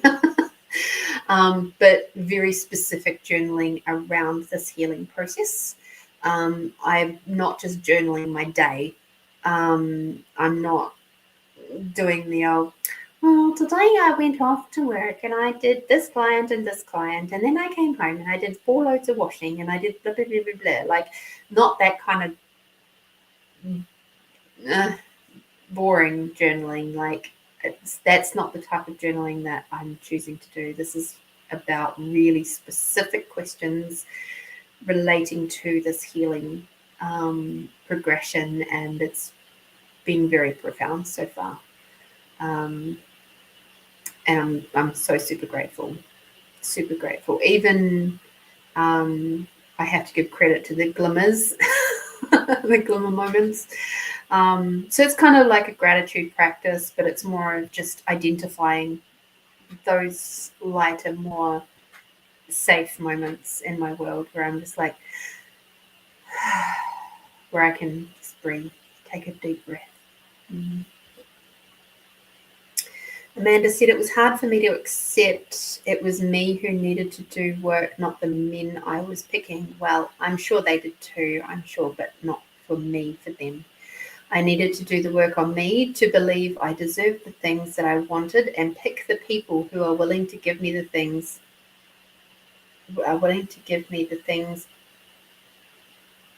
I ask for and expect. Yeah.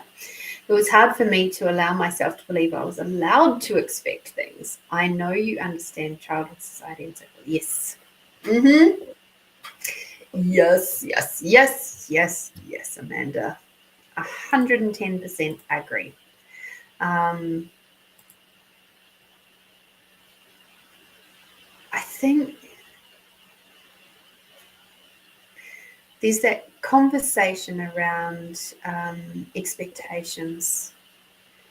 And I actually remember my brother and I having this conversation 20 years ago at Christmas, 20 years ago. So 20 years and 6 months ago.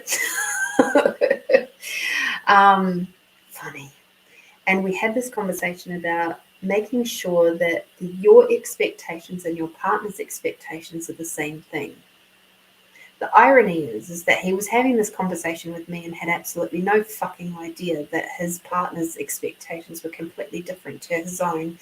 And he just tried to force his expectations totally on her and had not actually listened to any of hers anyway. Which often happens. Right? Gotta love society and the patriarchal society. Oh.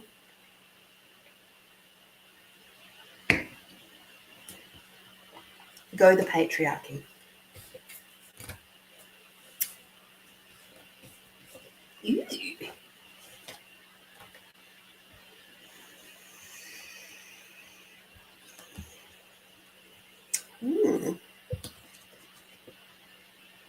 Okay, Catherine.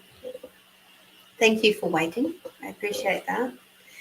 And for holding space. I know you're very aware. And I'm sure you can feel the tenderness of what's coming through at the moment. So thank you. All right. Catherine, the first card that you've got, so you got the Shaman's Dream Oracle. I absolutely love these cards. And as you guys know, I played with them for the first time over Christmas when I went for my Christmas camping trip. And they've been pretty bloody spot on. So I haven't checked to see what they said for this month, actually. Interesting. Magician's Sword. Confidence in your magic. Nothing can stop you. The beauty you seek. When the Magician's Sword appears, you are called to cut the cords that bind you to old thought forms and beliefs, or to friends who are not true. With the power of the Magician's Sword, nothing can stop you, hurt you, or turn you away from the beauty you seek or the goal you desire with all of your heart. The sword is a tool, not a weapon, so make sure you wield it wisely for the greater good. Find the stuck places where you are kept tethered to a toxic person, a particular location, or a faulty thought or belief, and let the blade do its magic. You have a large endowment of magic available to you when you believe in miracles. But don't look to the heavens to grant you a wish, look within. Use the magician's sword to cut through all the limiting beliefs, and remember that all beliefs are limiting. And focus your intention in order to create what you wish. You have all the tools you need for the task at hand. You only muster the wherewithal to deploy the resources you have. When the magician's sword appears, it is time to get moving. This is not a tool for contemplation, for gazing at the finely polished edge. It's an instrument calling for decisive action, and remember, the sword is alive with a wisdom you can summon to help find the best course of action. Do not hesitate, act. Okay, so what I see with this card, particularly for you, my dear, is that when we have close connections coming up to us, whether it be in a friendship or partnership or romantic interest or work relationship, anything like that, and it starts activating you and some of your old stuff, this is the invitation to go, okay, I'm actually going to use the magician's sword now to get rid of that out of my system and to make it not be a function anymore. So the things that were like way more like, as I was reading that, was about the belief systems. And it can even be ones like what we were just talking about just before, or even like there was something that came up around like not trusting people, or thinking, or rather in a really whacked out way, trusting that they will disappoint you and let you down. So your expectations of them is that they will do that, right? And instead of saying, instead of having the trust that they will be there for you, that they will be kind and nourishing and supportive and have your back and be protective, depending on what is the dynamic there. It's like, they're just going to let me down, so I may as well just do it myself. I'm not even going to let them try. So even something like that, be very, very, very careful and be mindful, consciously mindful of the limiting beliefs going on in your head right now. I'm not sure if you were floating around. I think you were when I was talking about the Matt Kahn episode with Matt and Joy Kahn. I'm getting a sense that that's something that you really needed to hear. So that one there is called, the podcast is called The Timing Effect. And the episode that I watched today that is relevant in this case is When Grief Changes You. Okay, it's the most recent episode. Have a watch of that, or listen, whichever. They have it on YouTube and Spotify and stuff like that. Your next card, such a pretty card. Oh, this one is just like, oh. Whew. Sky Dancers. Liberation from attachment. Surrender. When a sky dancer appears, she is inviting you to welcome the deepest power of feminine into your life. You have already overanalyzed your situation to exhaustion. Now is the time to invite the sacred feminine, the wisdom from your heart, no matter your gender, to guide you to success. You have become earthbound, plotting and planning and praying for change. Cease and desist. Break the habit of being yourself repeating the same behavior and hoping for a different outcome. Stop trying to figure it all out and stop overthinking it. Surrender. The sky dancers are heralding the arrival of a new relationship with yourself in your work or in your love life. Do not assume that this person or opportunity will rescue you. The only way to liberation is to kiss the ground goodbye and take flight, to rise above the fray and the drama of the struggling, arguing mind. Dance in the sky and view the madness below. By simply witnessing the actors and the human comedy unfolding on the ground, you are transforming it. As you observe the drama, you unleash the power of the sacred feminine that allows for resolution. The sky dancers know the maps of heaven and the way to the holiest, most sacred places on earth. They come to you with your current life and, even more important, to guide you to the realization of your own divinity. Night, Melinda. Hope you have a good night's sleep, and a wonderful week ahead. Thank you for being here. So, what I was seeing with this one for you, my dear, is the one little sentence that stood out is stop overthinking and overanalyzing. Is this person good for me? Is they not going to come back to your heart? Trust your heart. Trust your intuition. You know the truth. You know what's right for you, and now you have to trust it. And sometimes, and we're going to go back to that magician's sword, sometimes our old beliefs, the things that our ego has put in place to keep us safe, are no longer working, because you're not little anymore. You're a fully grown adult. So the things that were put in place to keep you safe when you're like 6 and 7, it's not relevant now, because you don't, it's like you know who's a good person to be around, and you have the ability to say stay away or come close, because you are the adult now, not someone else. So those barriers and stuff that you've put up, bring them down. Find that place of vulnerability. And I think this next card might have something to do with that too.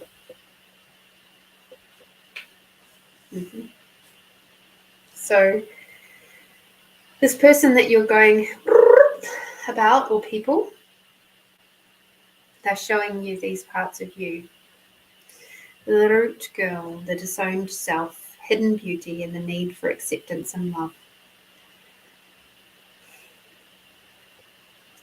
The root girl sits shivering, unclean and naked, at the base of a tree of the self.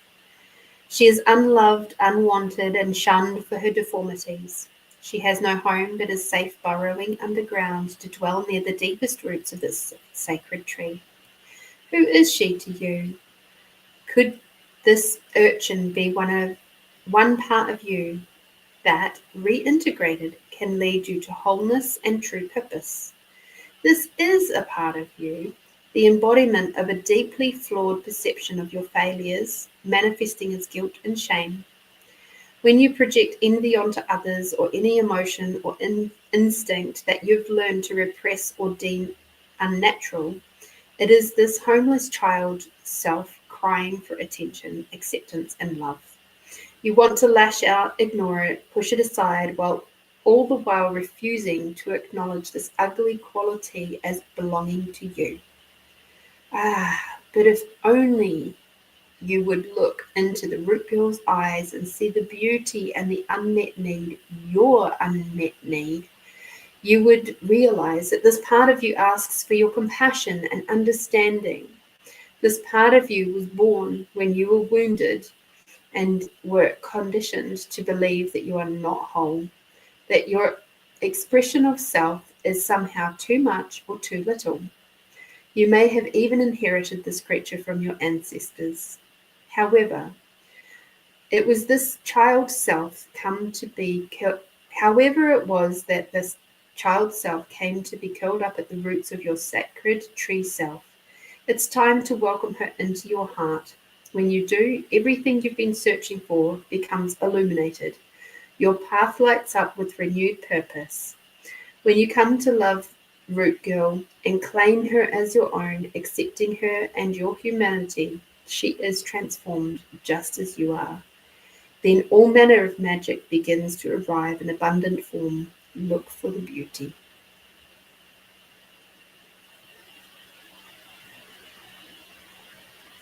So this is the shadow work stuff. This is the inner child work stuff. This is looking at your belief systems and points of views that are sitting with the root girl that are no longer relevant, but you have to love her. Love her into the light.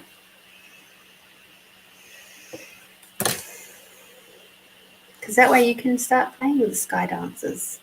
Because it's this root girl stuff that's keeping you stuck. Okay? Last card besides your yummy card.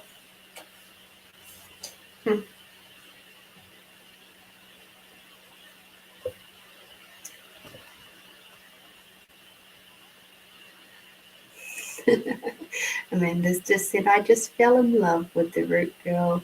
Beautiful. Yeah, I feel like she's sitting in my 13%. And that's the part that I'm uncovering and loving myself.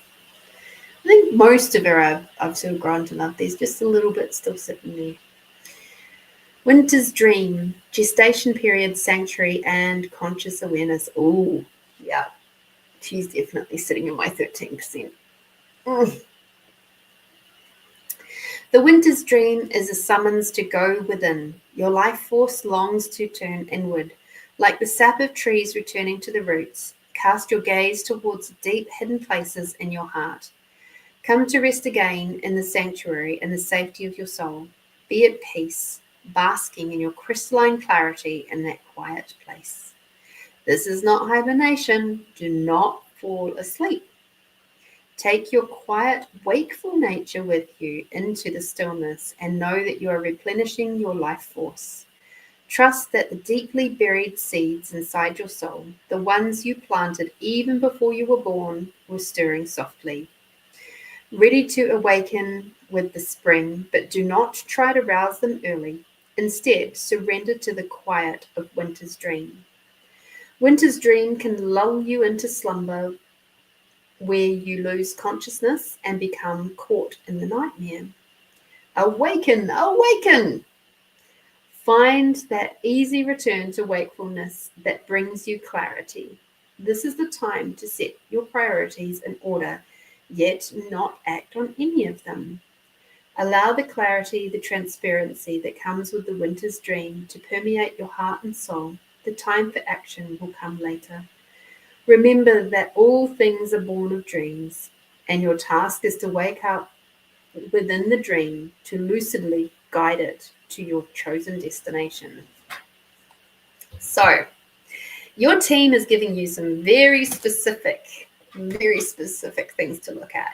They're giving you the tool of the magician's sword. They're telling you that you've got to surrender some of these old points of views and belief systems so that you can succeed. They're giving you the place to look, which is this inner child stuff. And they're saying, take your time. Do it slowly. Do this work slowly.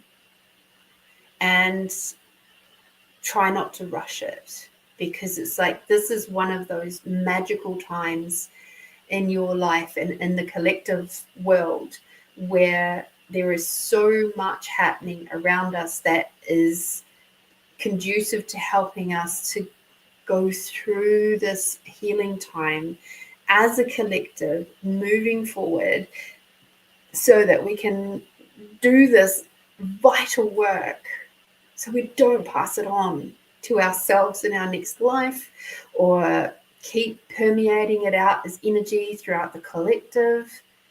You know, it's or even if we do have children, some of us do, some of us don't, not passing it down to the next generation. Like, as I was mentioning earlier about my my nephew, I know that the work that me and his mum have been doing, the energetic, metaphysical, spiritual work that we've been doing on ourselves, has been radiating out and rippling out to him and his sister. And they are both going through their beautiful spiritual journeys, and he's where he's at because her and I chose to actually do this shadow work for ourselves. You know, he's related to me through blood, through my brother. So it's vital that you do this work now. The cool thing is it's not just about the outside of ourselves, it's the within. The more that you make love, the more that you love your root girl, the more that you find those spaces within you to love her and all of her darkness and her anger and her, all the aspects of her, the quicker you're going to find that your ego is going to calm down, that you will find that you have enough safety within you to not be overthinking all the time. Okay?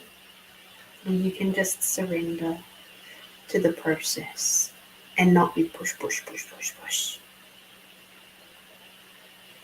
And that push energy that you're very used to is why you got this card here, which is saying, please slow down. Take your time, have a breath, do it slowly. Go into brumation if you like. Do what the reptiles do. Hang off the upside down of a hammock.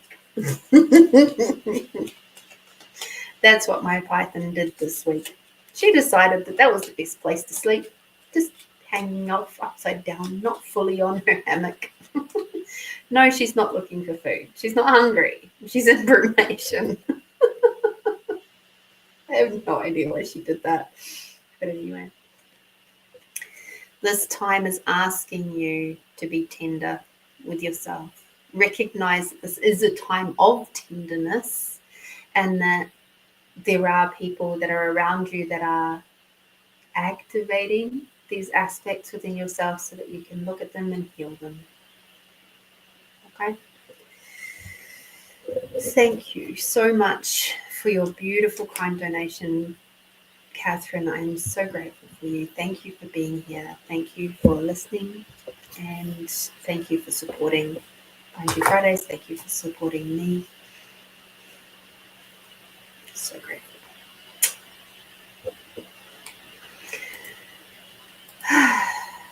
Right. Now, let me just do one little check on something.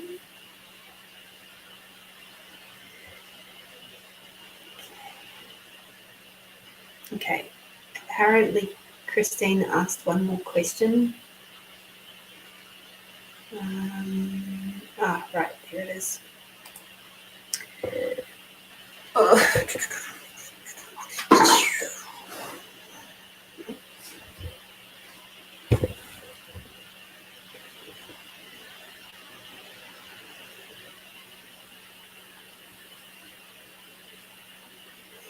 Yes, moving down. Thank you. Connect to neutral.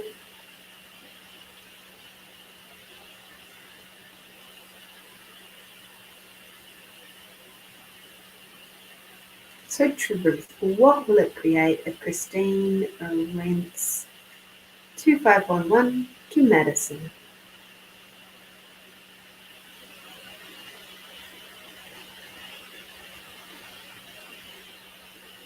Truth, will Madison pay on time?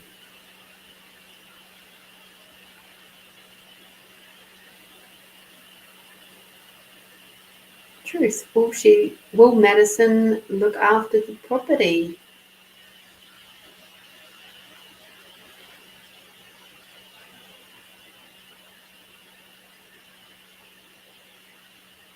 That's all yeses.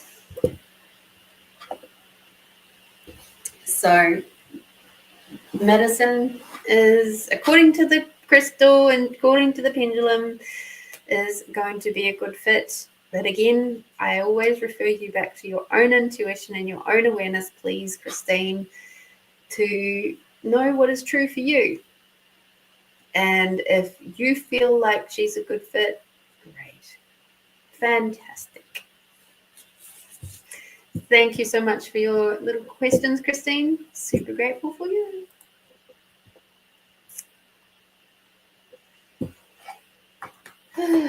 Dearie me.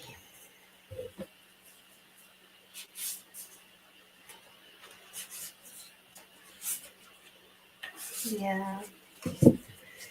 Yeah, this I mean, shadow work is a really interesting concept, isn't it?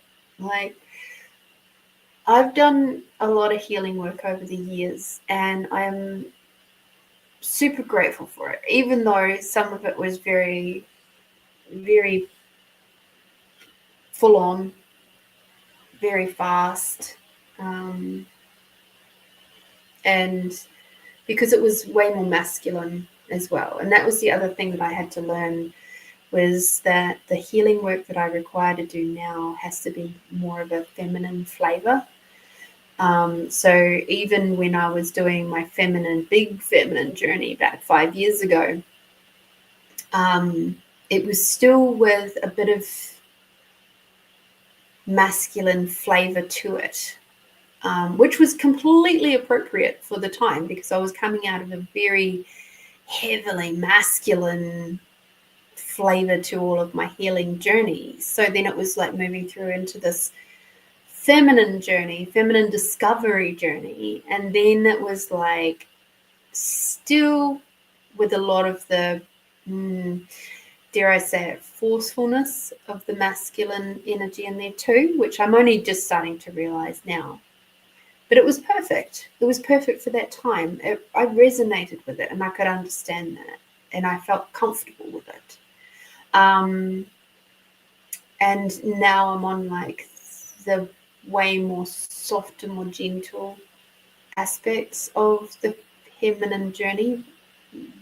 But with that is coming some very, very harsh and brutal aspects that have to be tenderly, gently seen and heard.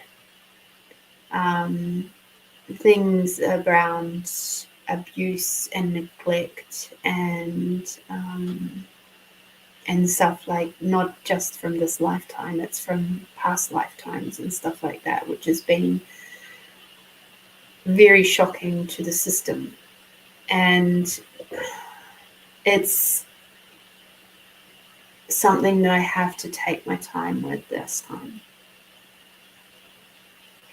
And it reminds me a little bit of when I had my witch journey and I became aware of why like burning sage was such a massive trigger for me. And every time I asked my team, is it time to heal this yet? It was like, nope, you've just got to sit with it. And it was nearly a year before they let me actually heal it. They said, nope, you have to sit with it. You have to sit with it. You have to sit with it. And it was like, come on already. Like, and I'm so glad that they did, because what they were showing me back then, which was, oh gosh, when was that? I think that was maybe around 2022, maybe around that time. They were showing me that sometimes, especially when you're dealing with the trauma to the feminine, whether that be the feminine body or her heart or her being, not that you can really damage the being, but particularly the heart and the body, the mind of the feminine, she requires a different way of healing. She requires time. And that's where I'm at now.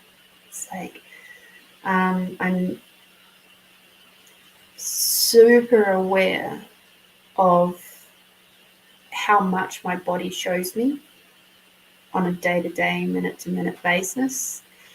And sometimes I try to ignore it and it doesn't help.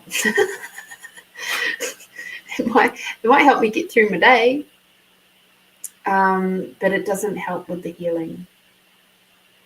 And when I actually stop and just breathe and let it be, it moves through with a lot more ease than if I just try to push. And so perhaps that's a lot of where this new direction is going for the show, for me, for you guys. It's like we're going to be encouraged to take a lot more deep breaths. So let me have a look back again at that card that we had from earlier.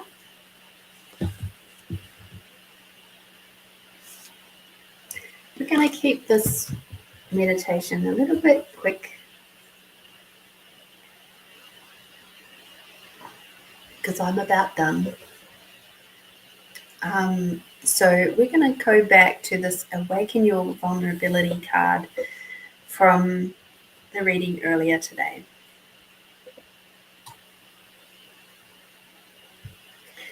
Because I love this. This was so beautiful, and it really does match the energy of scanning your body and awakening your intuition and all of that sort of stuff. So let us do the expanding out tool for you first, because I think we're all required to remember that.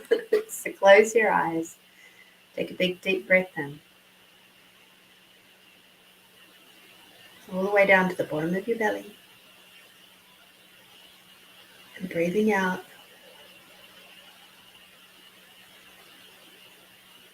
Breathing in, bringing Mother Earth energy all the way up through your body. Breathing out, bringing Father Sky energy all the way down.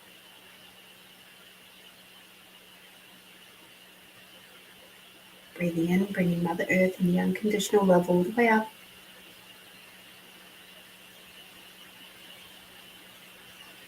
Breathing out, bringing Father Sky and the gratitude for everything and everyone all the way down.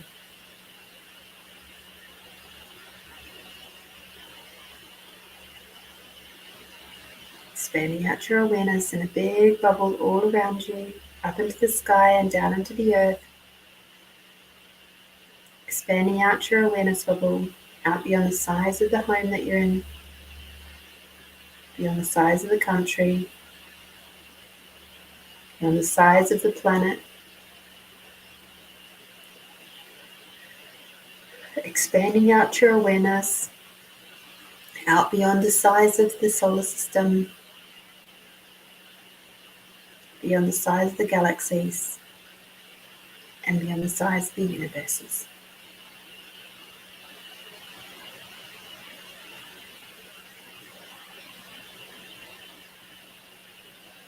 And now grabbing your awareness, your allowance from your body, from within your body, expanding that out in big bubble up into the sky and down into the earth, with you in the center, expanding out your allowance for everything and everyone, expanding out your allowance beyond the size of your home, beyond the size of your country, expanding out your allowance beyond the size of the planet, beyond the size of the solar system, beyond the size of the galaxies, beyond the universes, and now expanding out your allowance beyond your awareness. Now I'd like you to place your hands on your chest. Become aware of how you are breathing into this area.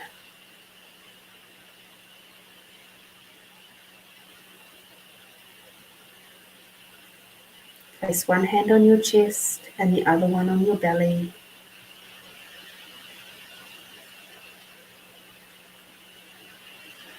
Feel your breath moving your belly.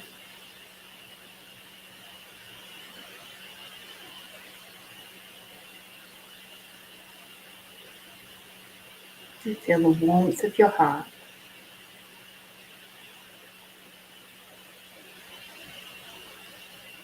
Is it easy to breathe right now?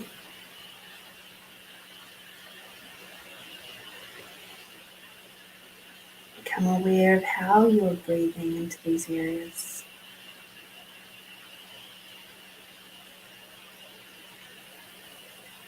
Is it easy or difficult?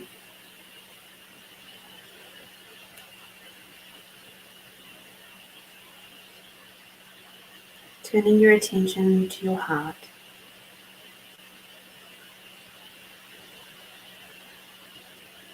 Become aware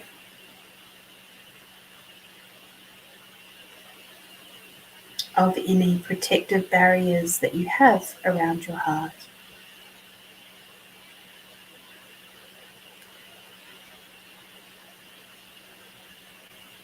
And now imagine that there is a purple flame out in front of you.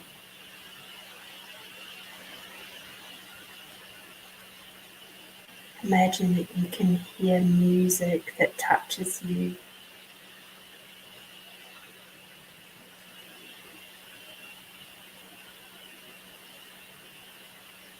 And now you slowly start to peel away those energetic layers around your heart. Keep peeling them away into the purple fire until you feel like you have the confidence now to share your heart, to awaken your vulnerability, to be seen and heard in all of your gloriousness. You're good, you're bad, you're ugly, and you're awesome.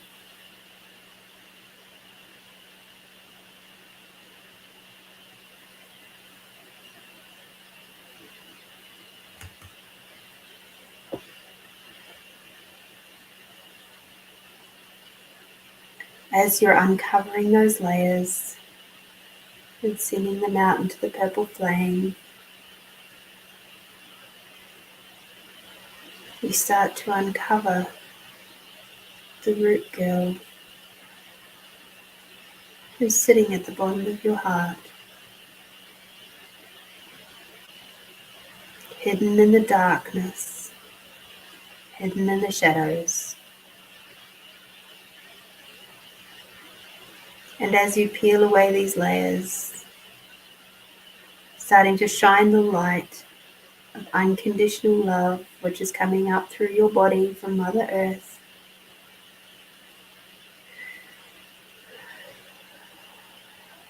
and surrounding her. She's a little bit scared. She's a little bit frightened.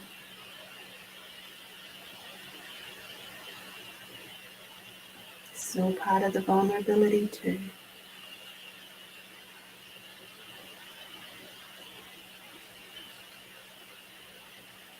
Keep surrounding her with the unconditional love, gently. And now shining the gratitude that is coming down through your crown from Father Sky, down through you. Shine a little bit of that on her as well, to show her that you are actually grateful for her and her existence in your life. For holding all of those energies of shame and guilt, pain, of anger, of disappointment, of jealousy and greed and judgment.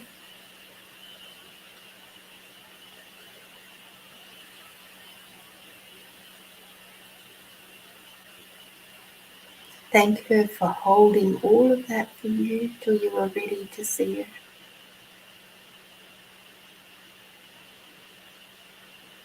Slowly, slowly allow the root girl to come up and hold your hand with you, your energetic love.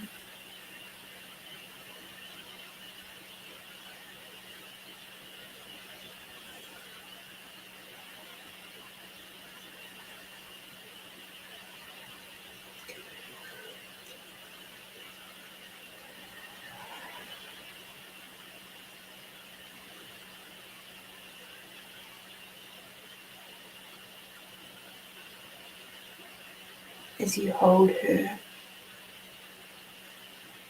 loving her, allowing your vulnerability to be seen by her.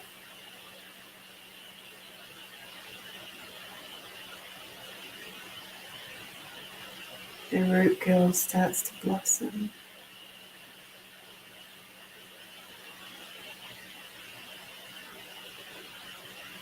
She has beautiful flowers that are starting to bud and bloom and shine brightly.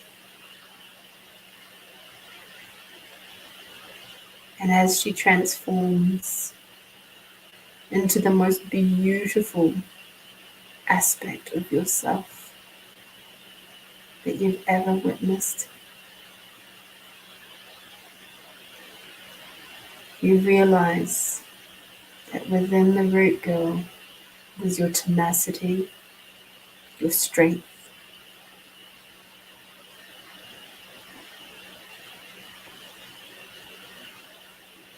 your ability to have someone else's back as well as yourself.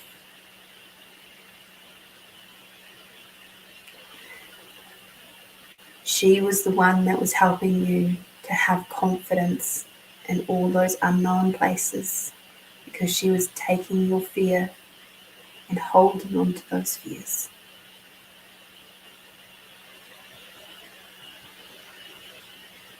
And now you're giving her permission to let those fears go, let them go into the purple flame, so she can stand strong next to you and within you, looming brightly.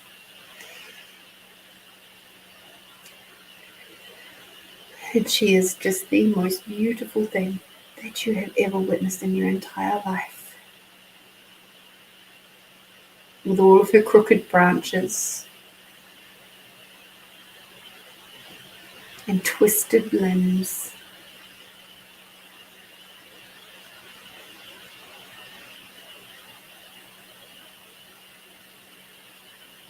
And in this moment, we say thank you.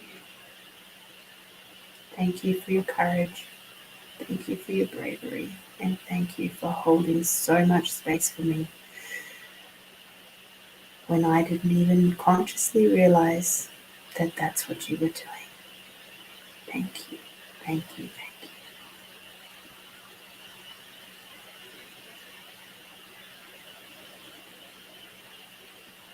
And now you watch as she moves around to the part wherever she's most happy in your body, to continue to grow, to give you strength if you require her in your throat, so that you can speak with confidence and know that whatever you have to say is an honoring of you. Or if you require her more in your back to help you stand up tall and strong against other people who maybe are taking advantage of you. Or if you require her more around your heart area, so that you can have the courage to love Wherever she is required the most, allow her to live there. And she can move wherever and wherever you require her to.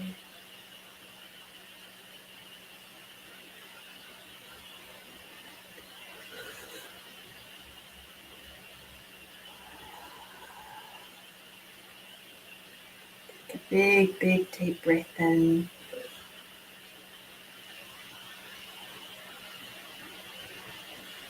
And out. Feeling your body relax, feeling those barriers have all come down around your heart, around your body, around your entire being.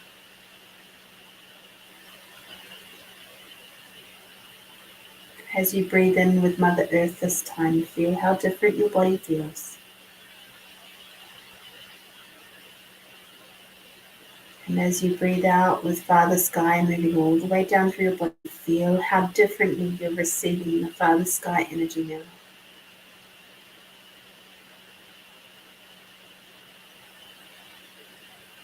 And feel the tickle of the branches through Root Girl as these energies of Mother Earth and Father Sky consciously move up and down your body. Bringing that unconditional love from Mother Earth all the way out.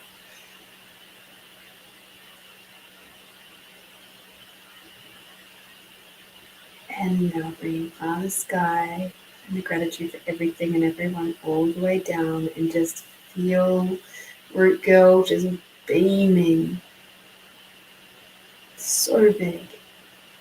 So happy. She's home. Long last. She's home.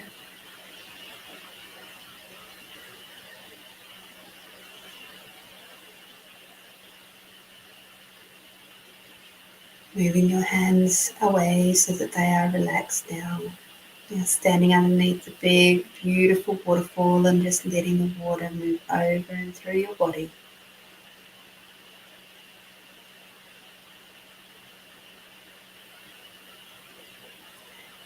Now stepping out onto the big, warm river rock where you feel the warmth of Mother Earth underneath your feet. I'd like you to sit down on the river rock, cross-legged. Place your hands beside your legs and just feel. Feel the warmth of Mother Earth underneath your body, through your hands. Now breathe in and out. Breathe in and breathe out. And finally, one last time, breathe in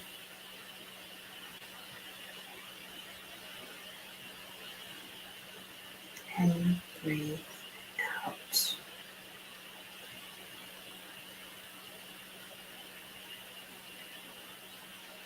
When you're ready, please open your eyes.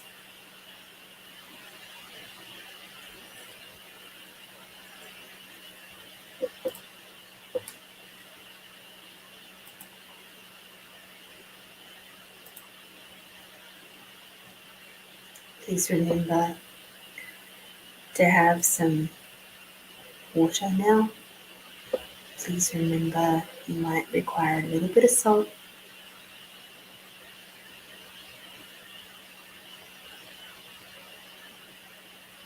Please be soft and gentle with yourself over this next few days as you're moving through these times. Get out there and do something tasty, soft and nurturing and nourishing for yourself.